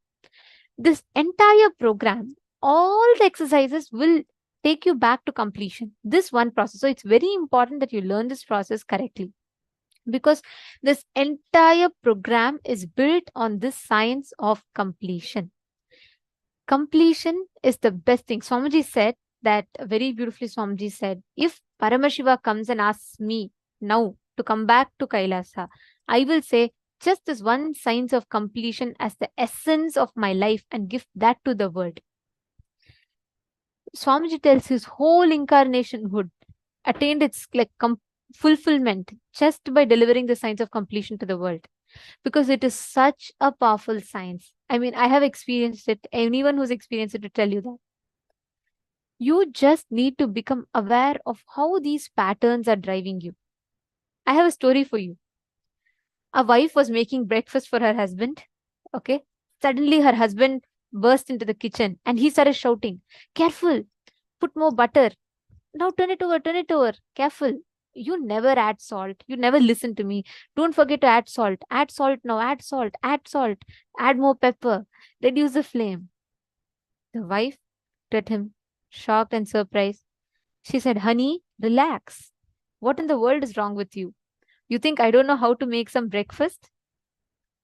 The husband then relaxes. Calmly he replied, "No, but I just wanted to show you what it feels like when I'm driving." This is literally what the incompletions do to us. It is like backseat driving. Continuously, they drive you, doesn't let you to apply your conscious logic. They're like completely unconscious, driving you all your life. Now, we need to just do this process of completion to get yourself free from this whole rut that you're stuck in. We are now going to listen to a very beautiful session where Swamiji is explaining to us how the power of consciousness, inner space, Chidambara, can be harnessed. It's a very beautiful session. This is the initiation we're all going to receive today. So let us listen to it now.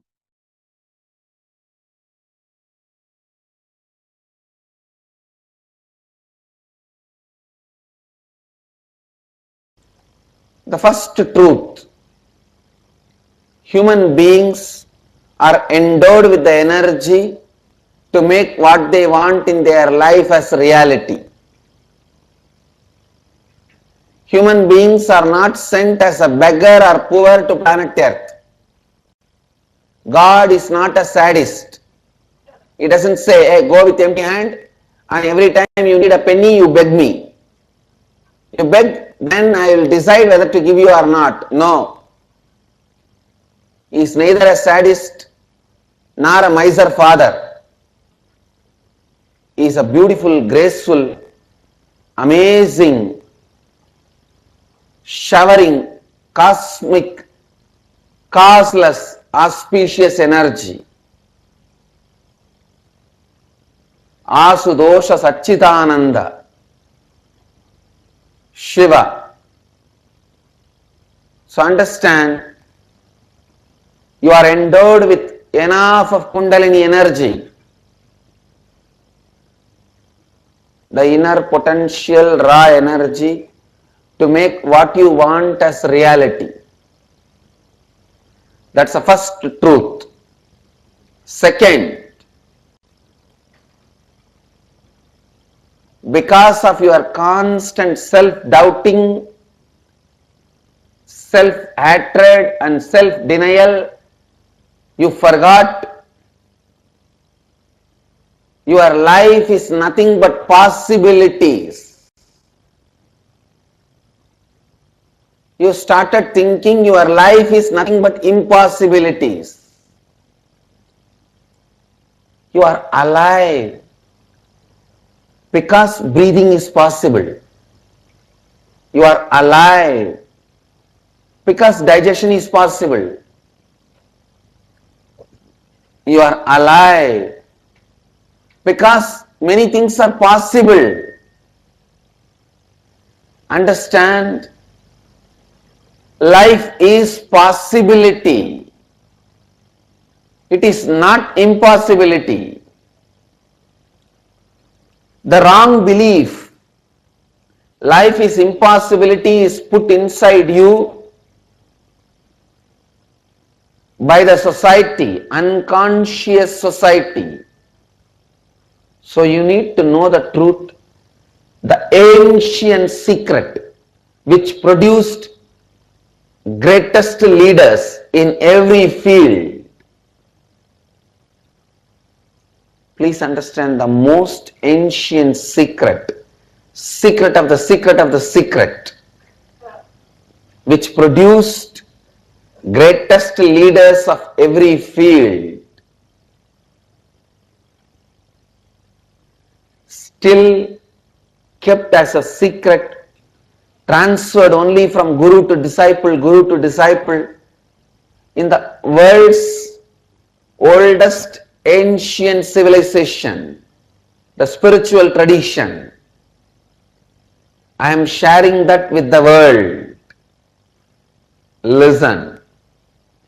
Science of awakening the inner potential bioenergy, Kundalini Shakti, and directing it to create what you want as reality. This science was available with this ancient Vedic civilization. It was transmitted from guru to disciple, guru to disciple, guru to disciple. It's called Karna Parampara, means just by listening, never by writing. Just by listening, this science was transmitted. It was never printed. This only Krishna calls as Raja Vidya Raja Guhyam, the royal knowledge, royal secret. I am transmitting that science to all of you freely, because the world now needs more spiritual scientists and spiritual healers. We already have enough of economists, business management people, lawyers more than the rats, doctors more than the cats, army people more than any number. We have too many people. Lawyers, doctors, engineers, army, media, too many. World immediately needs spiritual healers, spiritual activists, spiritual scientists, scientists with a saintly basis. A scientist we need urgently. That is why I have decided to share this knowledge with the whole world. So listen, your inner space is equivalent to your womb. How in the womb a child can grow, another one life can grow. Same way in your inner space, whatever you want can grow and it can be made into reality. It can be delivered. It is called Hrid Garbha, Hridaya Garbha. Your inner space is called Hrid Garbha, Hridaya Garbha, Chitakasha, Chitambara. All these different words are used for your inner space. Anything you create in your inner space and ready to take the responsibility for it, understand, when I use the word ready to take responsibility, I mean deserve for what you desire. I don't even want to say you have to yearn what you desire. If you are deserved for what you desire, that's enough. It is showered on you. Means, for example, you desire for $1 million. You don't even need to yearn. If you deserve, if you are not going to destroy that $1 million, or using that $1 million, you are not going to destroy yourself. If you just deserve, you will see the cosmos showers on you. Sometime the moment $1 million comes, you will drink, and you may die in 10 days. Then naturally cosmos thinks, why should you be killed? Because cosmos loves you. Just not to kill you, he says, wait. Let the money not come to you more than $10, which is for 1 quarter. You drink only that much. So, I am not even saying you have to yearn. All I am trying to tell you is, if you deserve for what you desire, you are showered. If you deserve for what you desire, you are showered.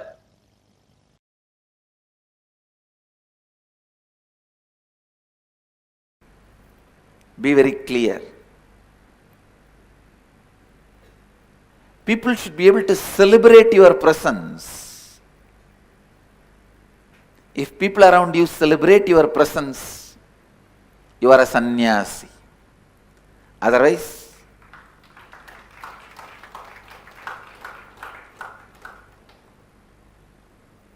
you just live in your arrogant shell. You need to do a lot of completion. I tell you. Please understand.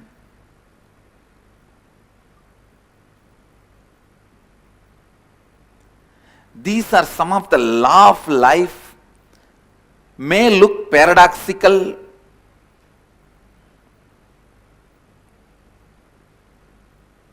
but these are truths. Your body should celebrate your presence inside it. Your stomach should bless you after you give food. After food, if you are feeling tired, sleepy, your stomach is cursing you, feeling heavy, uncomfortable, be very clear. You are not eating for your body, you are eating for your tongue.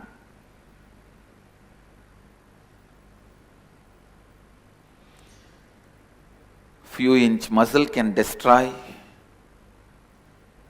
your whole life. Your body should celebrate your presence in it. The people around you should celebrate your presence in their life.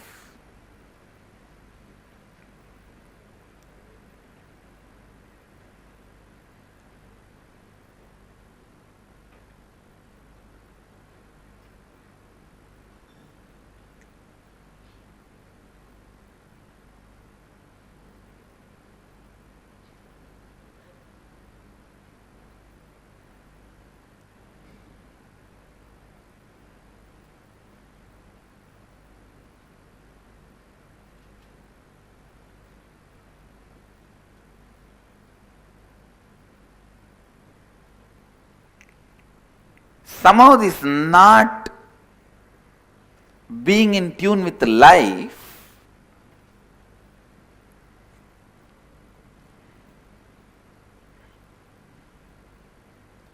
is considered as one of the spiritual quality, or it is being tolerated. Please understand, you should not accumulate wealth immorally, adharmically, but if you are not able to generate whatever wealth you need to fulfill your mission, there is something seriously wrong in you. Your goal is not as you declared. There is a hypocrisy in it. There is a strong inauthenticity, cheating. I tell you, just if one body and one mind is integrated to one goal, cosmos can never say no, even if the goal is so-called wrong. If a body and mind is integrated to that goal, authentic to that goal, cosmos has to simply say Tathastu.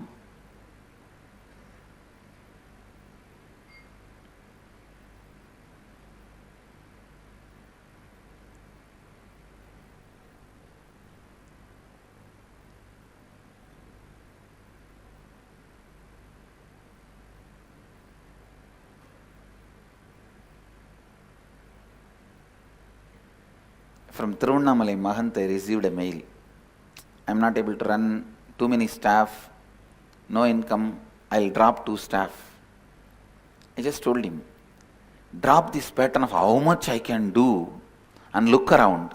You will see what you need, immediately will be there. By evening I received the mail. Yes, I dropped that pattern, how much I can do, and looked around. There were people already giving what I wanted.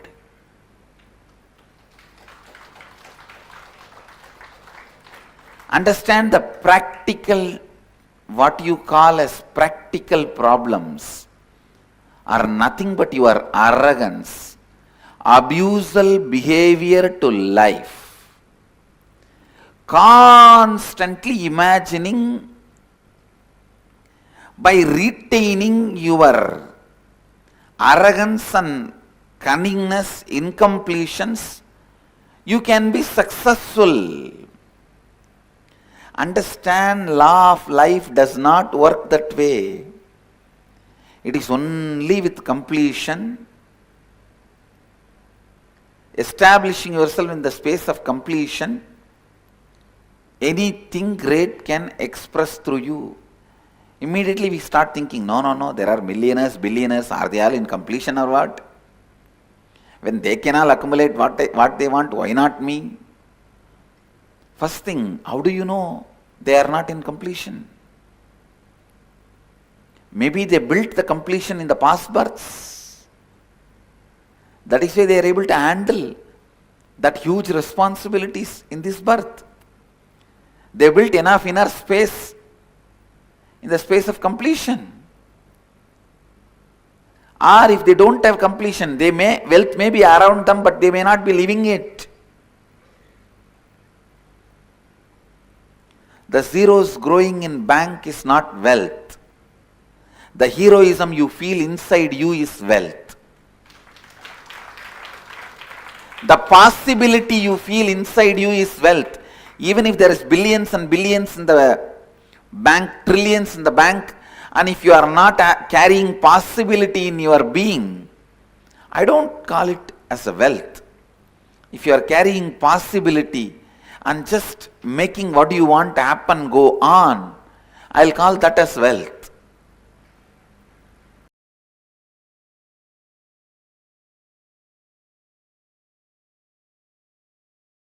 Only human being has the capacity to play with Paramashiva, super consciousness, like a clay. I tell you, when my Guru Arunavishwara revealed this truth to me, he actually got a lump of clay and asked me to do it. He said, first imagine Ganapati inside you and make that Ganapati. He taught me that your inner space is like a shining golden color clay. That's your consciousness. Outside he kept a lump of clay. And he told me, equate both. One beautiful sweet thing is that I was in love with him so much I never doubted him. When you are in love with somebody, you will never doubt that person. You will not have second thought current, cunning strategies, self-defending, self-protecting mechanism with that person. Whoever you are in love with, if you are still protecting yourself, defending yourself from somebody, be very clear you are not in love with that person. It may be some other social convenience or arrangements, how you call it as marriage as love, like that some social arrangement. Be very clear.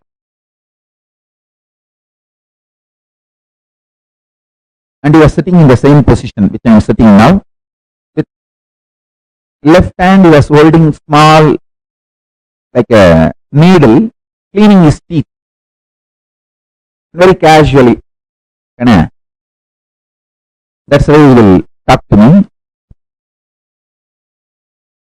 So he was instructing me in Tamil to see my inner space, my ability to visualize, and the clay outside as one and the same. When he said, I just saw. Then he said in Tamil, Puliyar Purra. Means make Ganapati, make Ganesha.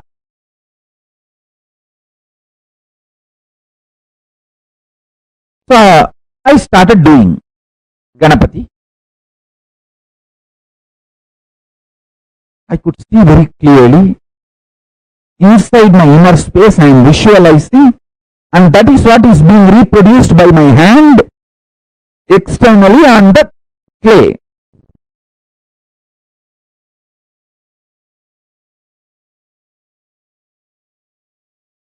By the time I was about to complete, that greed came in me. Wow! Now Ganapati is going to manifest in me, because inside that gold color conscious Ganapati is ready. So without even completing, it's the completion of a idol or a statue. In Hindu tradition means the eyes should be opened. That's the final touch.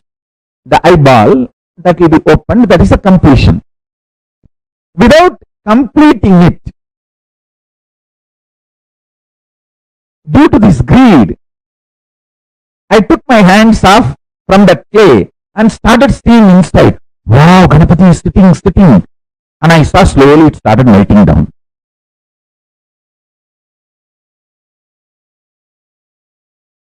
I opened my eyes and started making the Ganapati again. Again I saw inside it became solid. That I saw Ganapati hands moving inside, and that big elephant face moving, and I saw that pot belly, and I put a snake around the pot belly and I saw the snake becoming alive.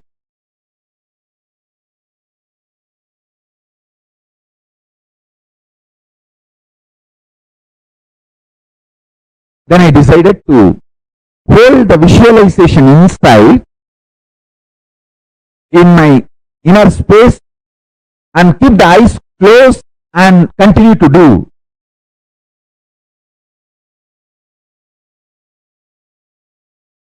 Maybe 10 or 15 minutes.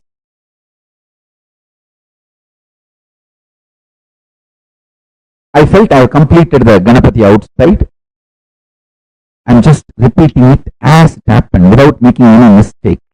I just want to put this on record so it will be useful for all of you, because every small detail matters. And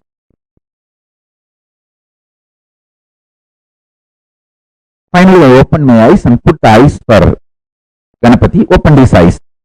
The three eyes supposed to have. Ganapati is considered to be three-eyed. All four of them, Ganapati, Subramanya, Paramashiva, Parashakti, all four of them are considered as three-eyed in Hindu tradition. So I put Ganapati also the three eyes and opened all the three eyes. And I was very happy that Ganapati is complete. In few minutes, I saw inside, because of the greed Ganapati should manifest, I started having fear, because the greed and fear always comes together. I tried to possess that form inside, that Ganapati's form.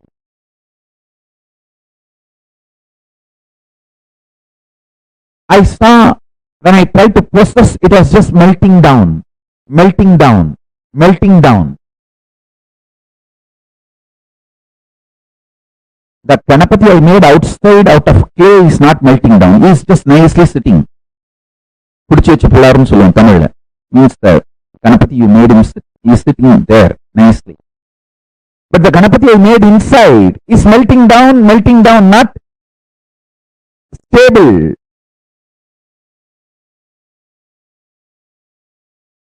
I opened my eyes and looked at him, Arunagiri Vishwara, sitting beautifully and with one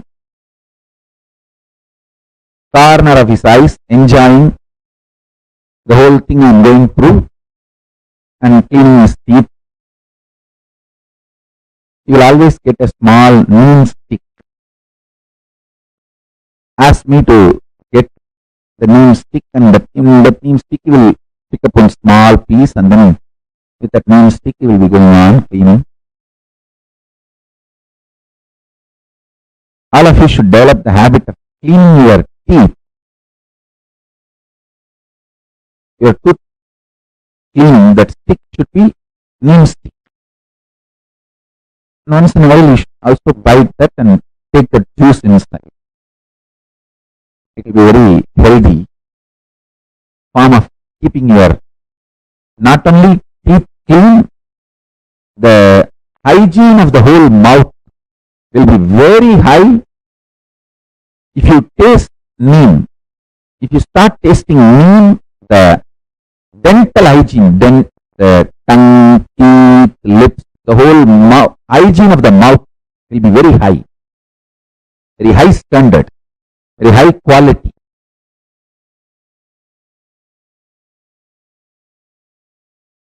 So he was cleaning his teeth and I looked at him and told him in Tamil, Sami, Nikkala Sami, means I am telling it's not stable.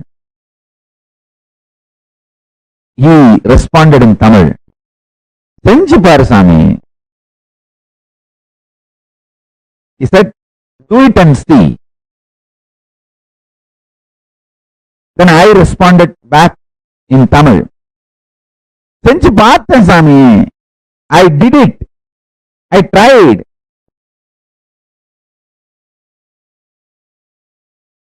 Only when I am complaining to you, that's what I meant. When I said, Senju Partha Swami,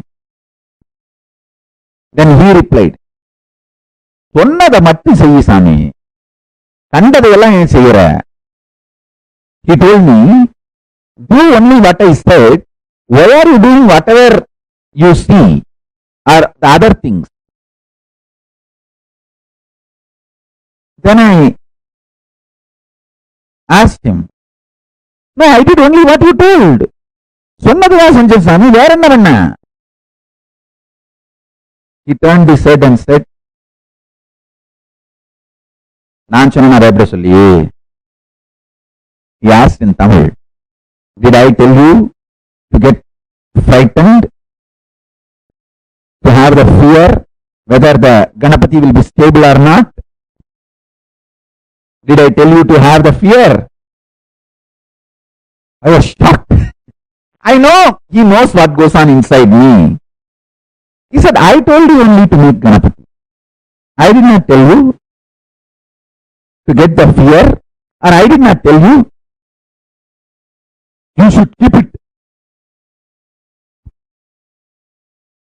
protected, possessive, forever. I did not tell you the Ganapati inside should be like Ganapati outside made in clay.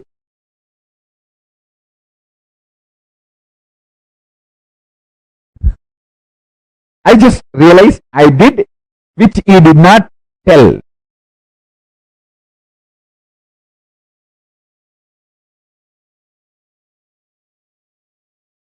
I decided, yes. So the consciousness inside me, out of that clay, I made Ganesha. From that same clay, I made fear and I made greed. That fear and greed was acting like a water and dissolving the Ganapati I was making. Oh God! Listen, all your fears, your greed is the dissolving agent to dissolve the great manifestations which you are struggling to manifest.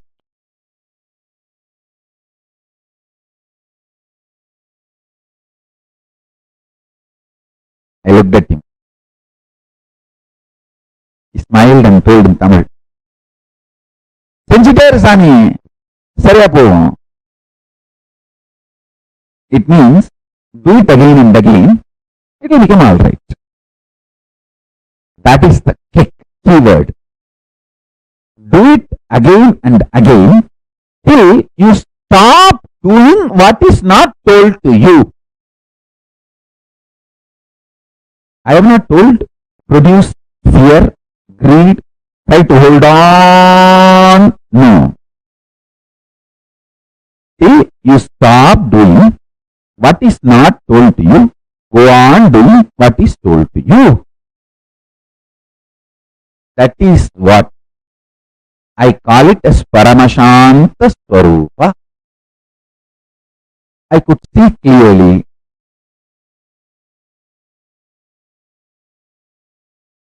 Simply Ganapati manifested.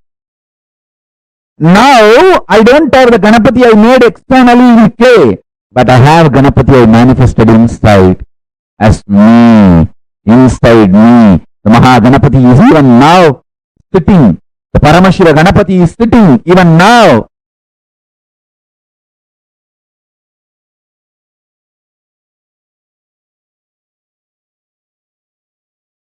Smiling, waving his head, blessing. He is sitting even now inside.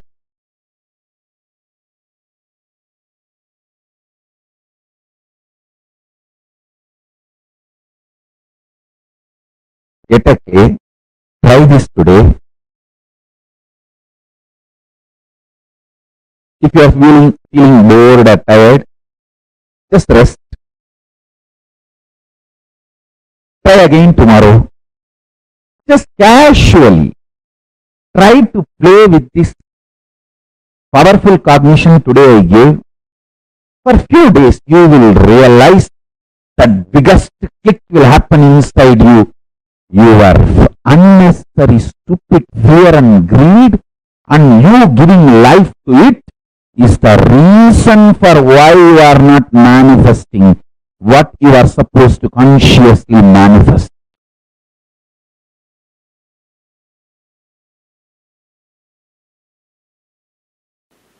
Creating the right space is not a big sadhana, spiritual practice, not some big achievement. Just stop believing it is impossible. Stop identifying with how you achieve something in your life. Like first you find a job, and then you find methods to impress your boss, then you get your promotion, then you conduct your meetings, and then you make PowerPoint presentations, impress people, get higher promotions, have the money you want, and you continue to save the money, then achieve, buy what you want. Just give a break to yourself from this maths. Your strong belief everything can be achieved only by this math. That's all I am requesting you, because the Chidambara, the right inner consciousness, right inner space, you do not need anything, any practice other than expanding what you feel as you. If you have a headache, decide you are responsible for it. Then you will simply expand and understand you are residing in your head. If you think the headache is a suffering and it came for various reasons, you give up your ownership on that space, and that space is now declared as conflict zone. Please understand, it is just like China incursion. They try to come into your border, 10 kilometer, 20 kilometer, put some 20, 30 tents, and then declare that as a conflict zone. After they declare that as a conflict zone, they take a two strategic point and say, all right, you give up ownership over this 2 point, we will give up all these 18 points back to you. Negotiate, finally they get the 2 point and give up this 18 point. We think we won, and we come and give a big press meet note, media news that we won, boast ourselves. But actually what happened? We lost 2 points. 2 strategic points, which will be very useful for them if there is a war. It is exactly the same way Maya does. You will have a headache, agitation, slight stomach pain, maybe little pain in the calf muscle. The moment you accept all that as a disturbance by the external reason, over. Your Chidambara, your Chidakasha, has shrunk now. Now that zone is already declared as a conflict zone. Now it is conflict zone. Now Maya can negotiate with you. All right? You don't disturb me in this area. Literally this negotiation goes on. Your authenticity is your ambassador who is negotiating. Please understand. Maya will say, all right, unnecessarily don't try to exalt yourself. Don't try to show you are a big guy. You are under me. I will relieve you from headache. But just be normal. Don't try to be extraordinary. Don't try to go on believe these foolish things this Nithyananda is telling you. You are extraordinary, you are God. No, you are under me. When you settle down, okay, what can be done? Let me be out of the disease. You settle down and now you feel you are healed. You come out and tell, see, I became all right, I became all right. But in the inner space, already you compromised. Please understand. The China incursion is the direct, straight, right example. It is continuously Maya is doing the incursions into you. Your inauthenticity is such, you go on allowing Maya to win, but you go on bragging, you are winning. More and more you allow the zones to be declared as conflict zones, more and more destruction in your life starts happening.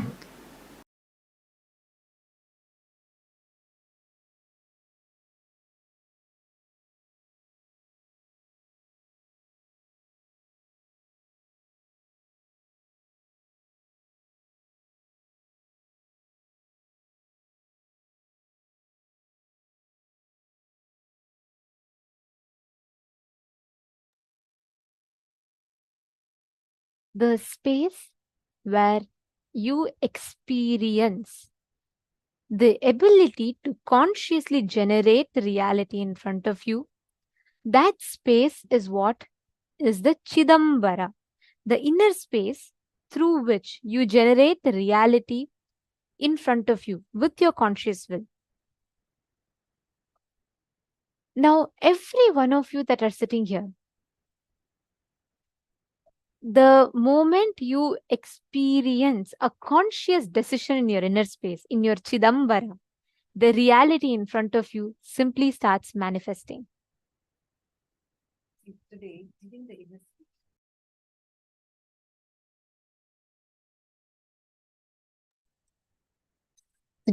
the initiation, when all of us are receiving the initiation, you will see how this Chidambara of you, the inner space of you, gets extremely powerful, so that just by your visualization, conscious visualization, you'll be able to manifest exactly what you want.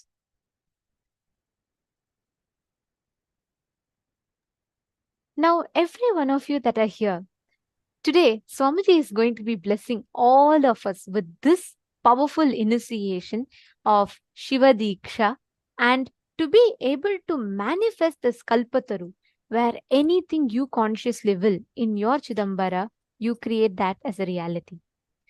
Your inner space is like the clay. However you mold the clay becomes that shape. How you want to create that reality, how you want to generate that reality in front of you, it depends just on your conscious decision.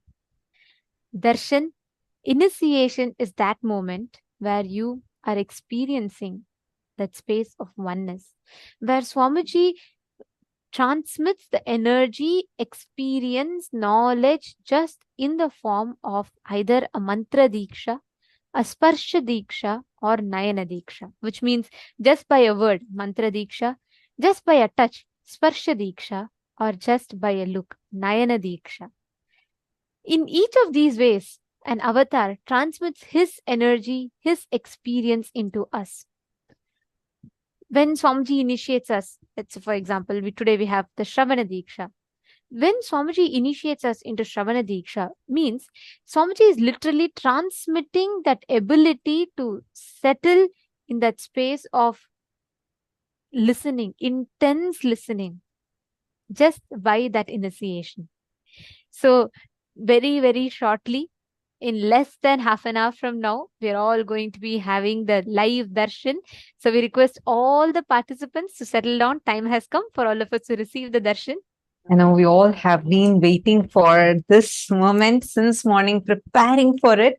And the time is here. All of us are going to be receiving the darshan of Bhagavan Gajamukha Anugrahamurti or Ganesha Anugrahamurti through the Supreme Pontiff of Hinduism, our beloved Swamiji. Now, to get ready for the initiation, we learned a lot about what is Shiva Dīkṣā, what happens to us during the initiation, how the energy is transmitted to us. And we learned a lot of this since morning, right? And I know many of you have been eagerly waiting. I should say all of us are being eagerly waiting just to have a glimpse of the avatar. And darshan is that time where we are going to have the direct audience with the divine, where we are going to be experiencing Swamiji in that cosmic frequency, embodying the deities and manifesting the auspicious qualities, powerful components and qualities of those deities in him, and manifesting the same thing in all of us through the process of quantum entanglement. But before we go into that, I request all of you, I hope all of you brought your clays with you. We are going to do a very quick activity right now and get ready with our clay Ganeshas during this, for this darshan and for receiving the initiation today. And right after the initiation, we are also going to be manifesting the power to feed the Ganesha. So make sure you're doing the molding of the clay Ganesha properly. I request everyone to please get your clay. And like Swamiji said in the beautiful incident that Swamiji shared from his own life, how by the time Swamiji carved that Ganesha outside, inside Swamiji's inner space, the Ganesha manifested. Now, when you just visualize whatever you consciously visualize in the inner space, you are molding that as a reality. I request every one of you to bring turmeric, and you can make it turmeric into like a clay-like consistency. If you have Play-Doh, you can bring Play-Doh. If you have just some atta, you can bring atta, whichever you have. Something that is more like a clay, preferably clay. If you don't have clay, these are all the different alternatives that you have. And it's very simple. All of us are going to do this now. The most important thing is not how beautiful your Ganesha is outside, like how Swamiji was explaining to us in the satsang that we all just watched. Swamiji is explaining to us how the visualization of Ganesha inside, manifesting Maha Ganapati inside us. That is the most important thing. So let us all sit now, and we are all going to be making the clay Ganesha together. Are all of you ready? Take a few minutes. Please get your clay. And all of us are going to be doing this right now. Understand, only human being has the capacity to play with Paramashiva, the super consciousness like a clay. First, imagine Ganesha, Maha Ganapati inside you. And make that Ganapati, your inner space is like a shining golden color clay. That's your consciousness.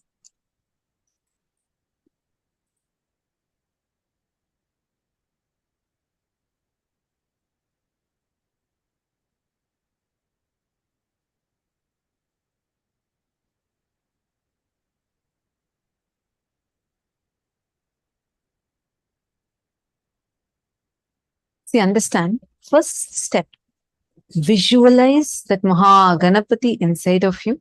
Literally every detail. We are going to be showing the picture again.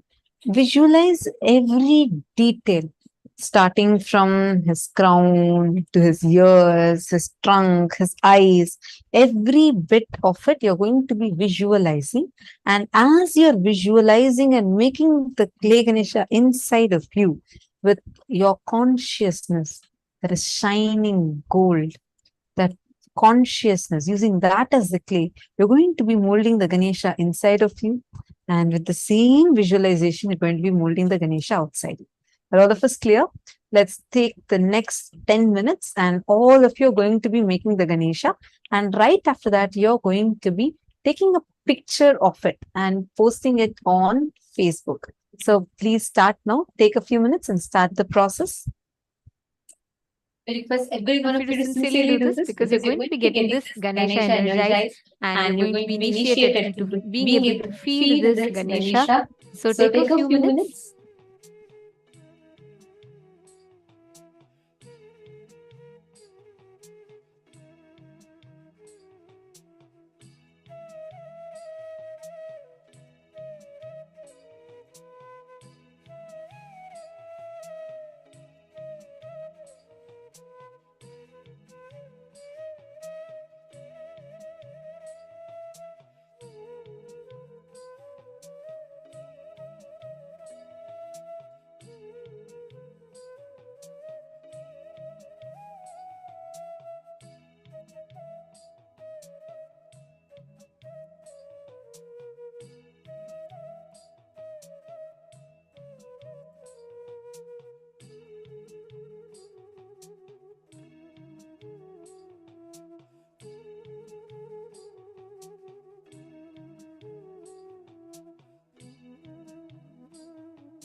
Now, I request all of you to take a few minutes and you all can meditate on this form of Mahaganapati.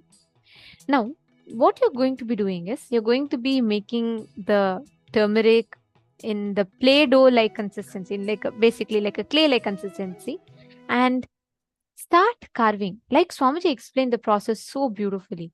In your inner space, hold on to the visualization of Mahaganapati.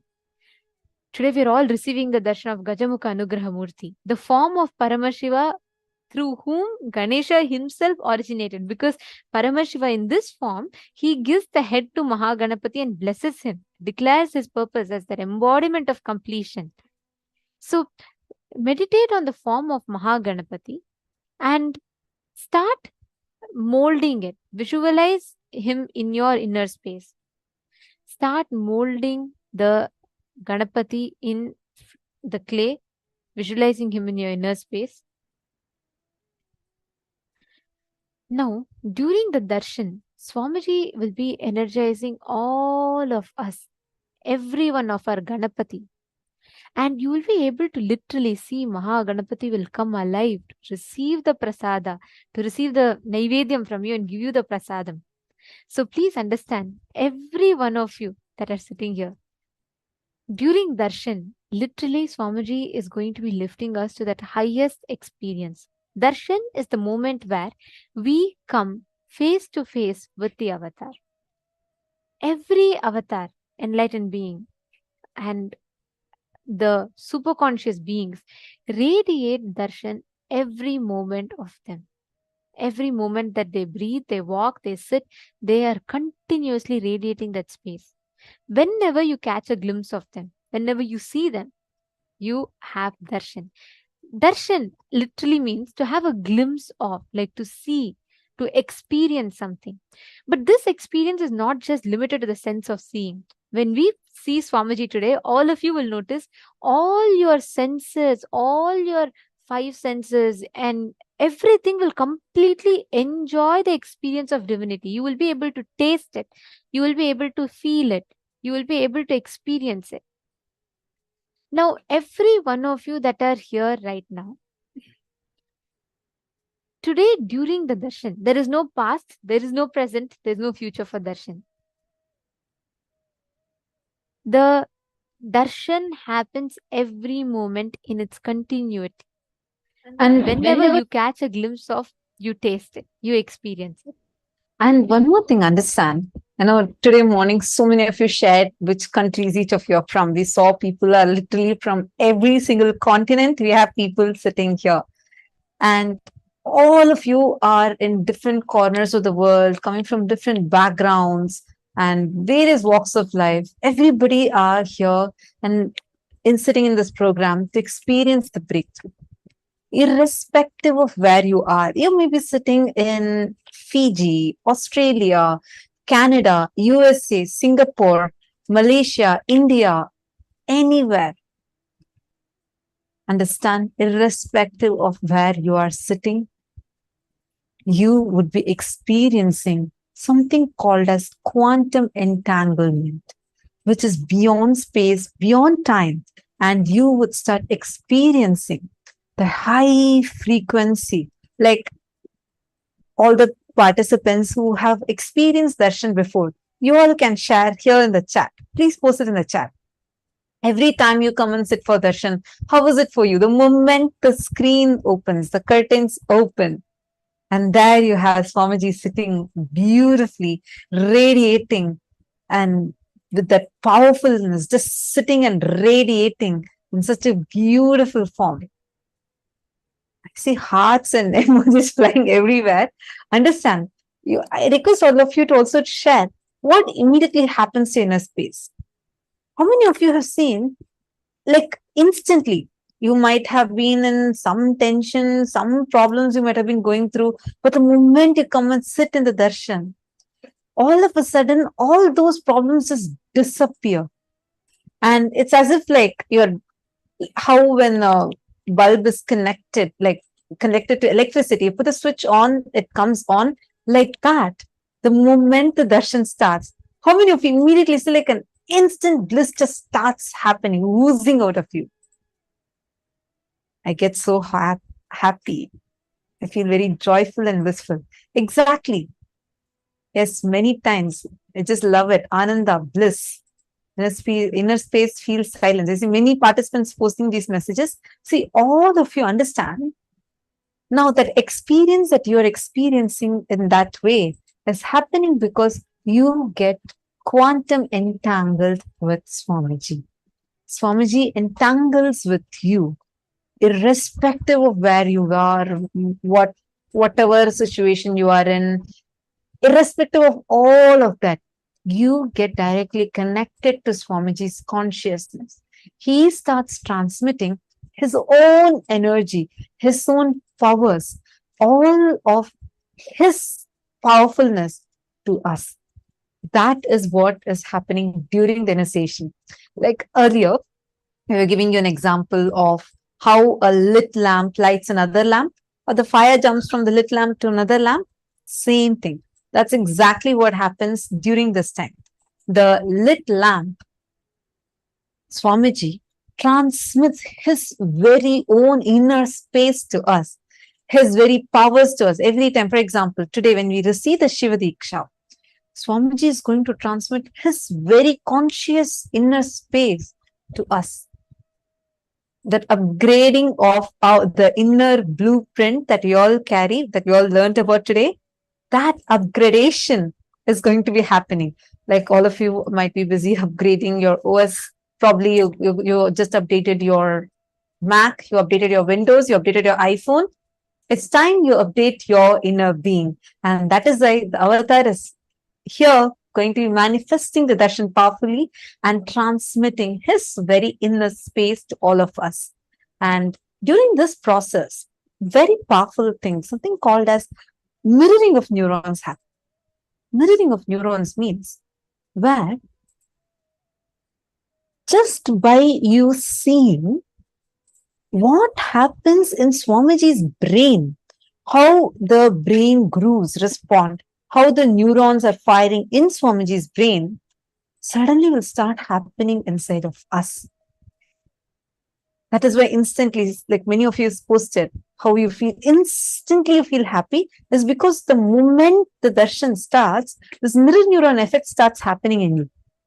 See, when you watch a very sad movie, emotional movie, how many times you've seen that you get so attached to it, you start reacting. Sometimes even start crying when the celebrity, your favorite hero or heroine is dying in a particular scene, even though you know it's a movie only. Because at that point, you are still mirroring those neurons. Their actions are getting mirrored in your brain. Your brain is feeling as if you are going through that. But here, something way more deeper happens. Here, the cosmic mirror neuron happens. What is happening in Swamiji's inner space, in his brain, starts reflecting in us. And most importantly, when this happens, we start imbibing all the powerful cognitions, qualities of the avatar inside of us. That's the best part.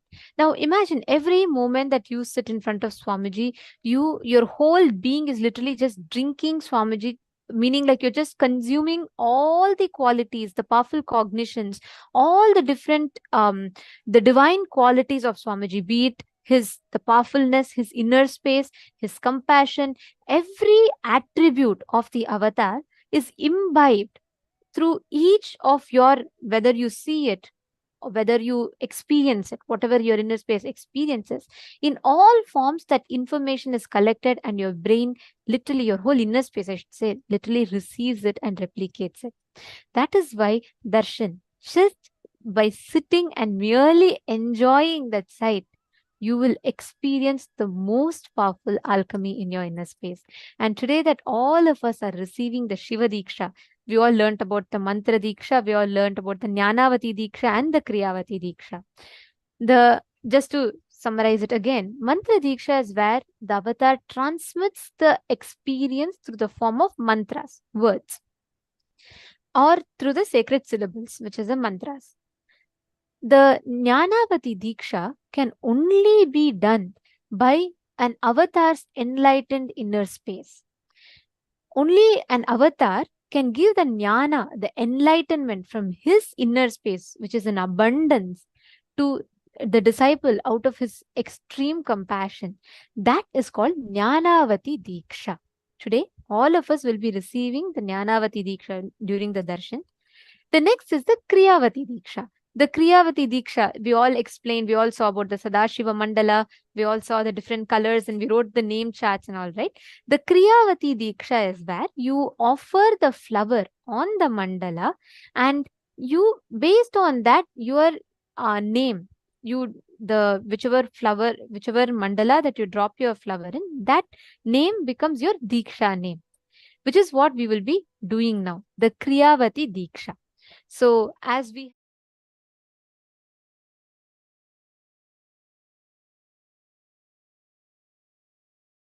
for the Kriya, all the participants who had signed up for the Shiva Dīkṣā to receive the Shiva Dīkṣā today, we request all of you to kindly please stand up and you all can face the eastern direction. You will be facing the eastern direction. You're going to be keeping the screen as we all had discussed and shared with you all. Please keep the screen in such a way where if preferably a big screen would be better.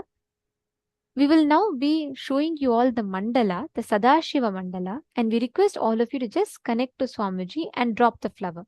Whichever flower, the color of the Shiva Lingam that your flower falls on, you can see your name chart, which all of you have written down based on what we projected, and you can see your name chart and you can write down that will be your Dīkṣā name. This will be part of the Kriyavati Dīkṣā. We request all the participants to please kindly stand up. This is only for those of you that attended the complete Shiva Dīkṣā session. This is only for those of you that understood and who all have signed up for the Shiva Dīkṣā. It is only for those people the initiation is applicable. We request all the participants who have signed up for Shiva Dīkṣā to please kindly take part in this process. If you have already done it in the previous seasons, yes, you are not required to do it again. It is just If once you you've have- received, that's enough. Yeah, and if you have taken this initiation while you had attended any physical program, at that time you had done this process, so do not do the process again. If you have taken Shiva Dīkṣā already, please do not do this process again. This is only for the participants who have signed up today to receive the Dīkṣā and attended the session of Shiva Dīkṣā and are wanting to take the Shiva Dīkṣā today.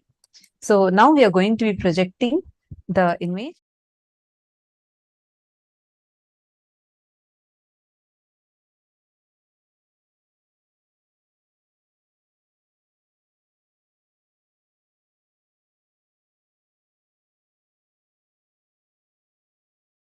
Chant this Mahavagya.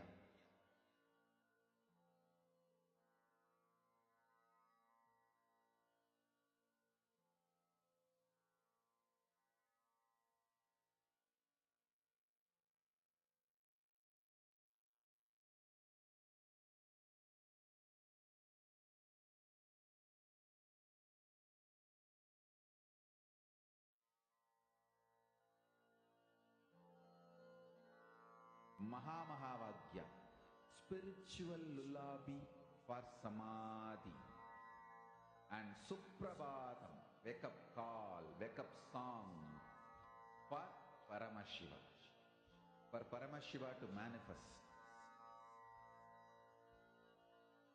With this one spiritual powerful cognition, chant this Mahavagya. Om Nithyananda Paramashivoham. Om Nithyananda Paramashivoham. Om Nithyananda Paramashivoham. Om Nithyananda Paramashivoham. Om Nithyananda Paramashivoham. Om Nithyananda Paramashivoham. Om Nithyananda Paramashivoham. All of you have finished. Hope all of you were able to offer. Now, today we are going to be having the darshan of Gajamukha Anugraha Murti. So we all learnt about the 64 superconscious mutations, right? Swamiji was revealing about how there are 64 forms of Paramashiva in the Agamas. Every action of Paramashiva is considered an incarnation. For Mahavishnu, Parandhama, every time he assumes a physical body, his one birth is considered as an avatar. For Paramashiva, every action that he does, when his ferocious dimension manifests to cut the head of Brahma, remove the ego from Brahma, that action is called as Kala Bhairava. When that same ferocious dimension of Paramashiva sat to bestow enlightenment to the Darukavana rishis, that dimension, that action is called Dakshinamurti. When Paramashiva, when he blesses the whole world during the Pralaya, that action, when he performs the dance during the Pralaya, that action is called as Sandhya Nritta Murti. Like that, each actions of Paramashiva is one superconscious mutation. Paramashiva superconsciously mutates himself to perform a certain actions. And this has multiple categories, like there are 64 Bhairavas, and then there are Maheshwara Murtams. There are 25 Maheshwara Murtams, and then there are 64 manifestations of Paramashiva. In this Paramashivoham, or over the last few seasons of Paramashivohams, we have been receiving the darshan of these 64 different superconscious mutations of Paramashiva. So today, on the day one, we are going to be receiving the darshan of Gajamukha Anugraha Murti. So Gajamukha Anugraha Murti stands for, Gajamukha is Ganesha, Mahaganapati, Paramashiva and Devi Parashakti's son. Through this manifestation of Gajamukha Anugraha Murti, Paramashiva bestows Ganesha, Mahaganapati, with the elephant head. We will now be chanting the Dhyana Shloka. Dhyana Shloka is a sacred chant which describes that particular form of the deity, how exactly the deity is. So we are going to be chanting the Dhyana Shloka now of Gajamukha Anugraha Murti. We request all of you to sit straight.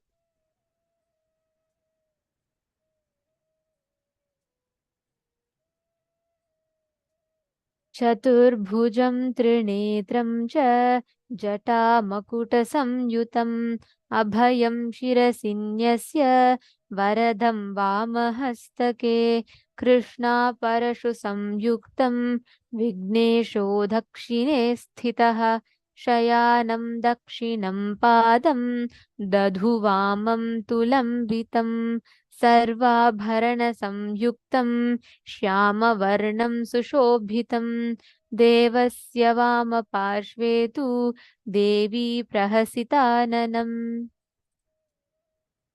Sarvalankara Samyuktam Savyetat Puladharinim Vame Varada Samyuktam Dvibhujam Chatrinetrakam Dakshine Shaitam Padam Dadham Vame Tulambitam Ekapithastitam Devim Umam Skandotvatit Kuru Vignesham Raktavarnam Cha Kiritam Makutanvitam Namaskankanjalikaram Pashankushasamanvitam Sarvalakshana Samyuktam Sarvabhishtapalepradam Vignaprasadamityuktam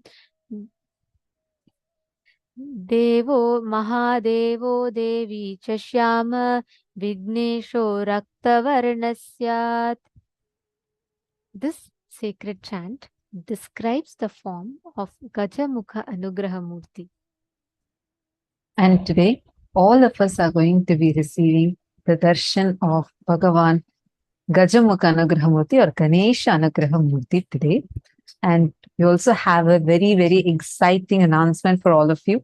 Today, all of us are going to be blessed with an amazing blessing to be able to receive direct boons, blessings from Swamiji himself.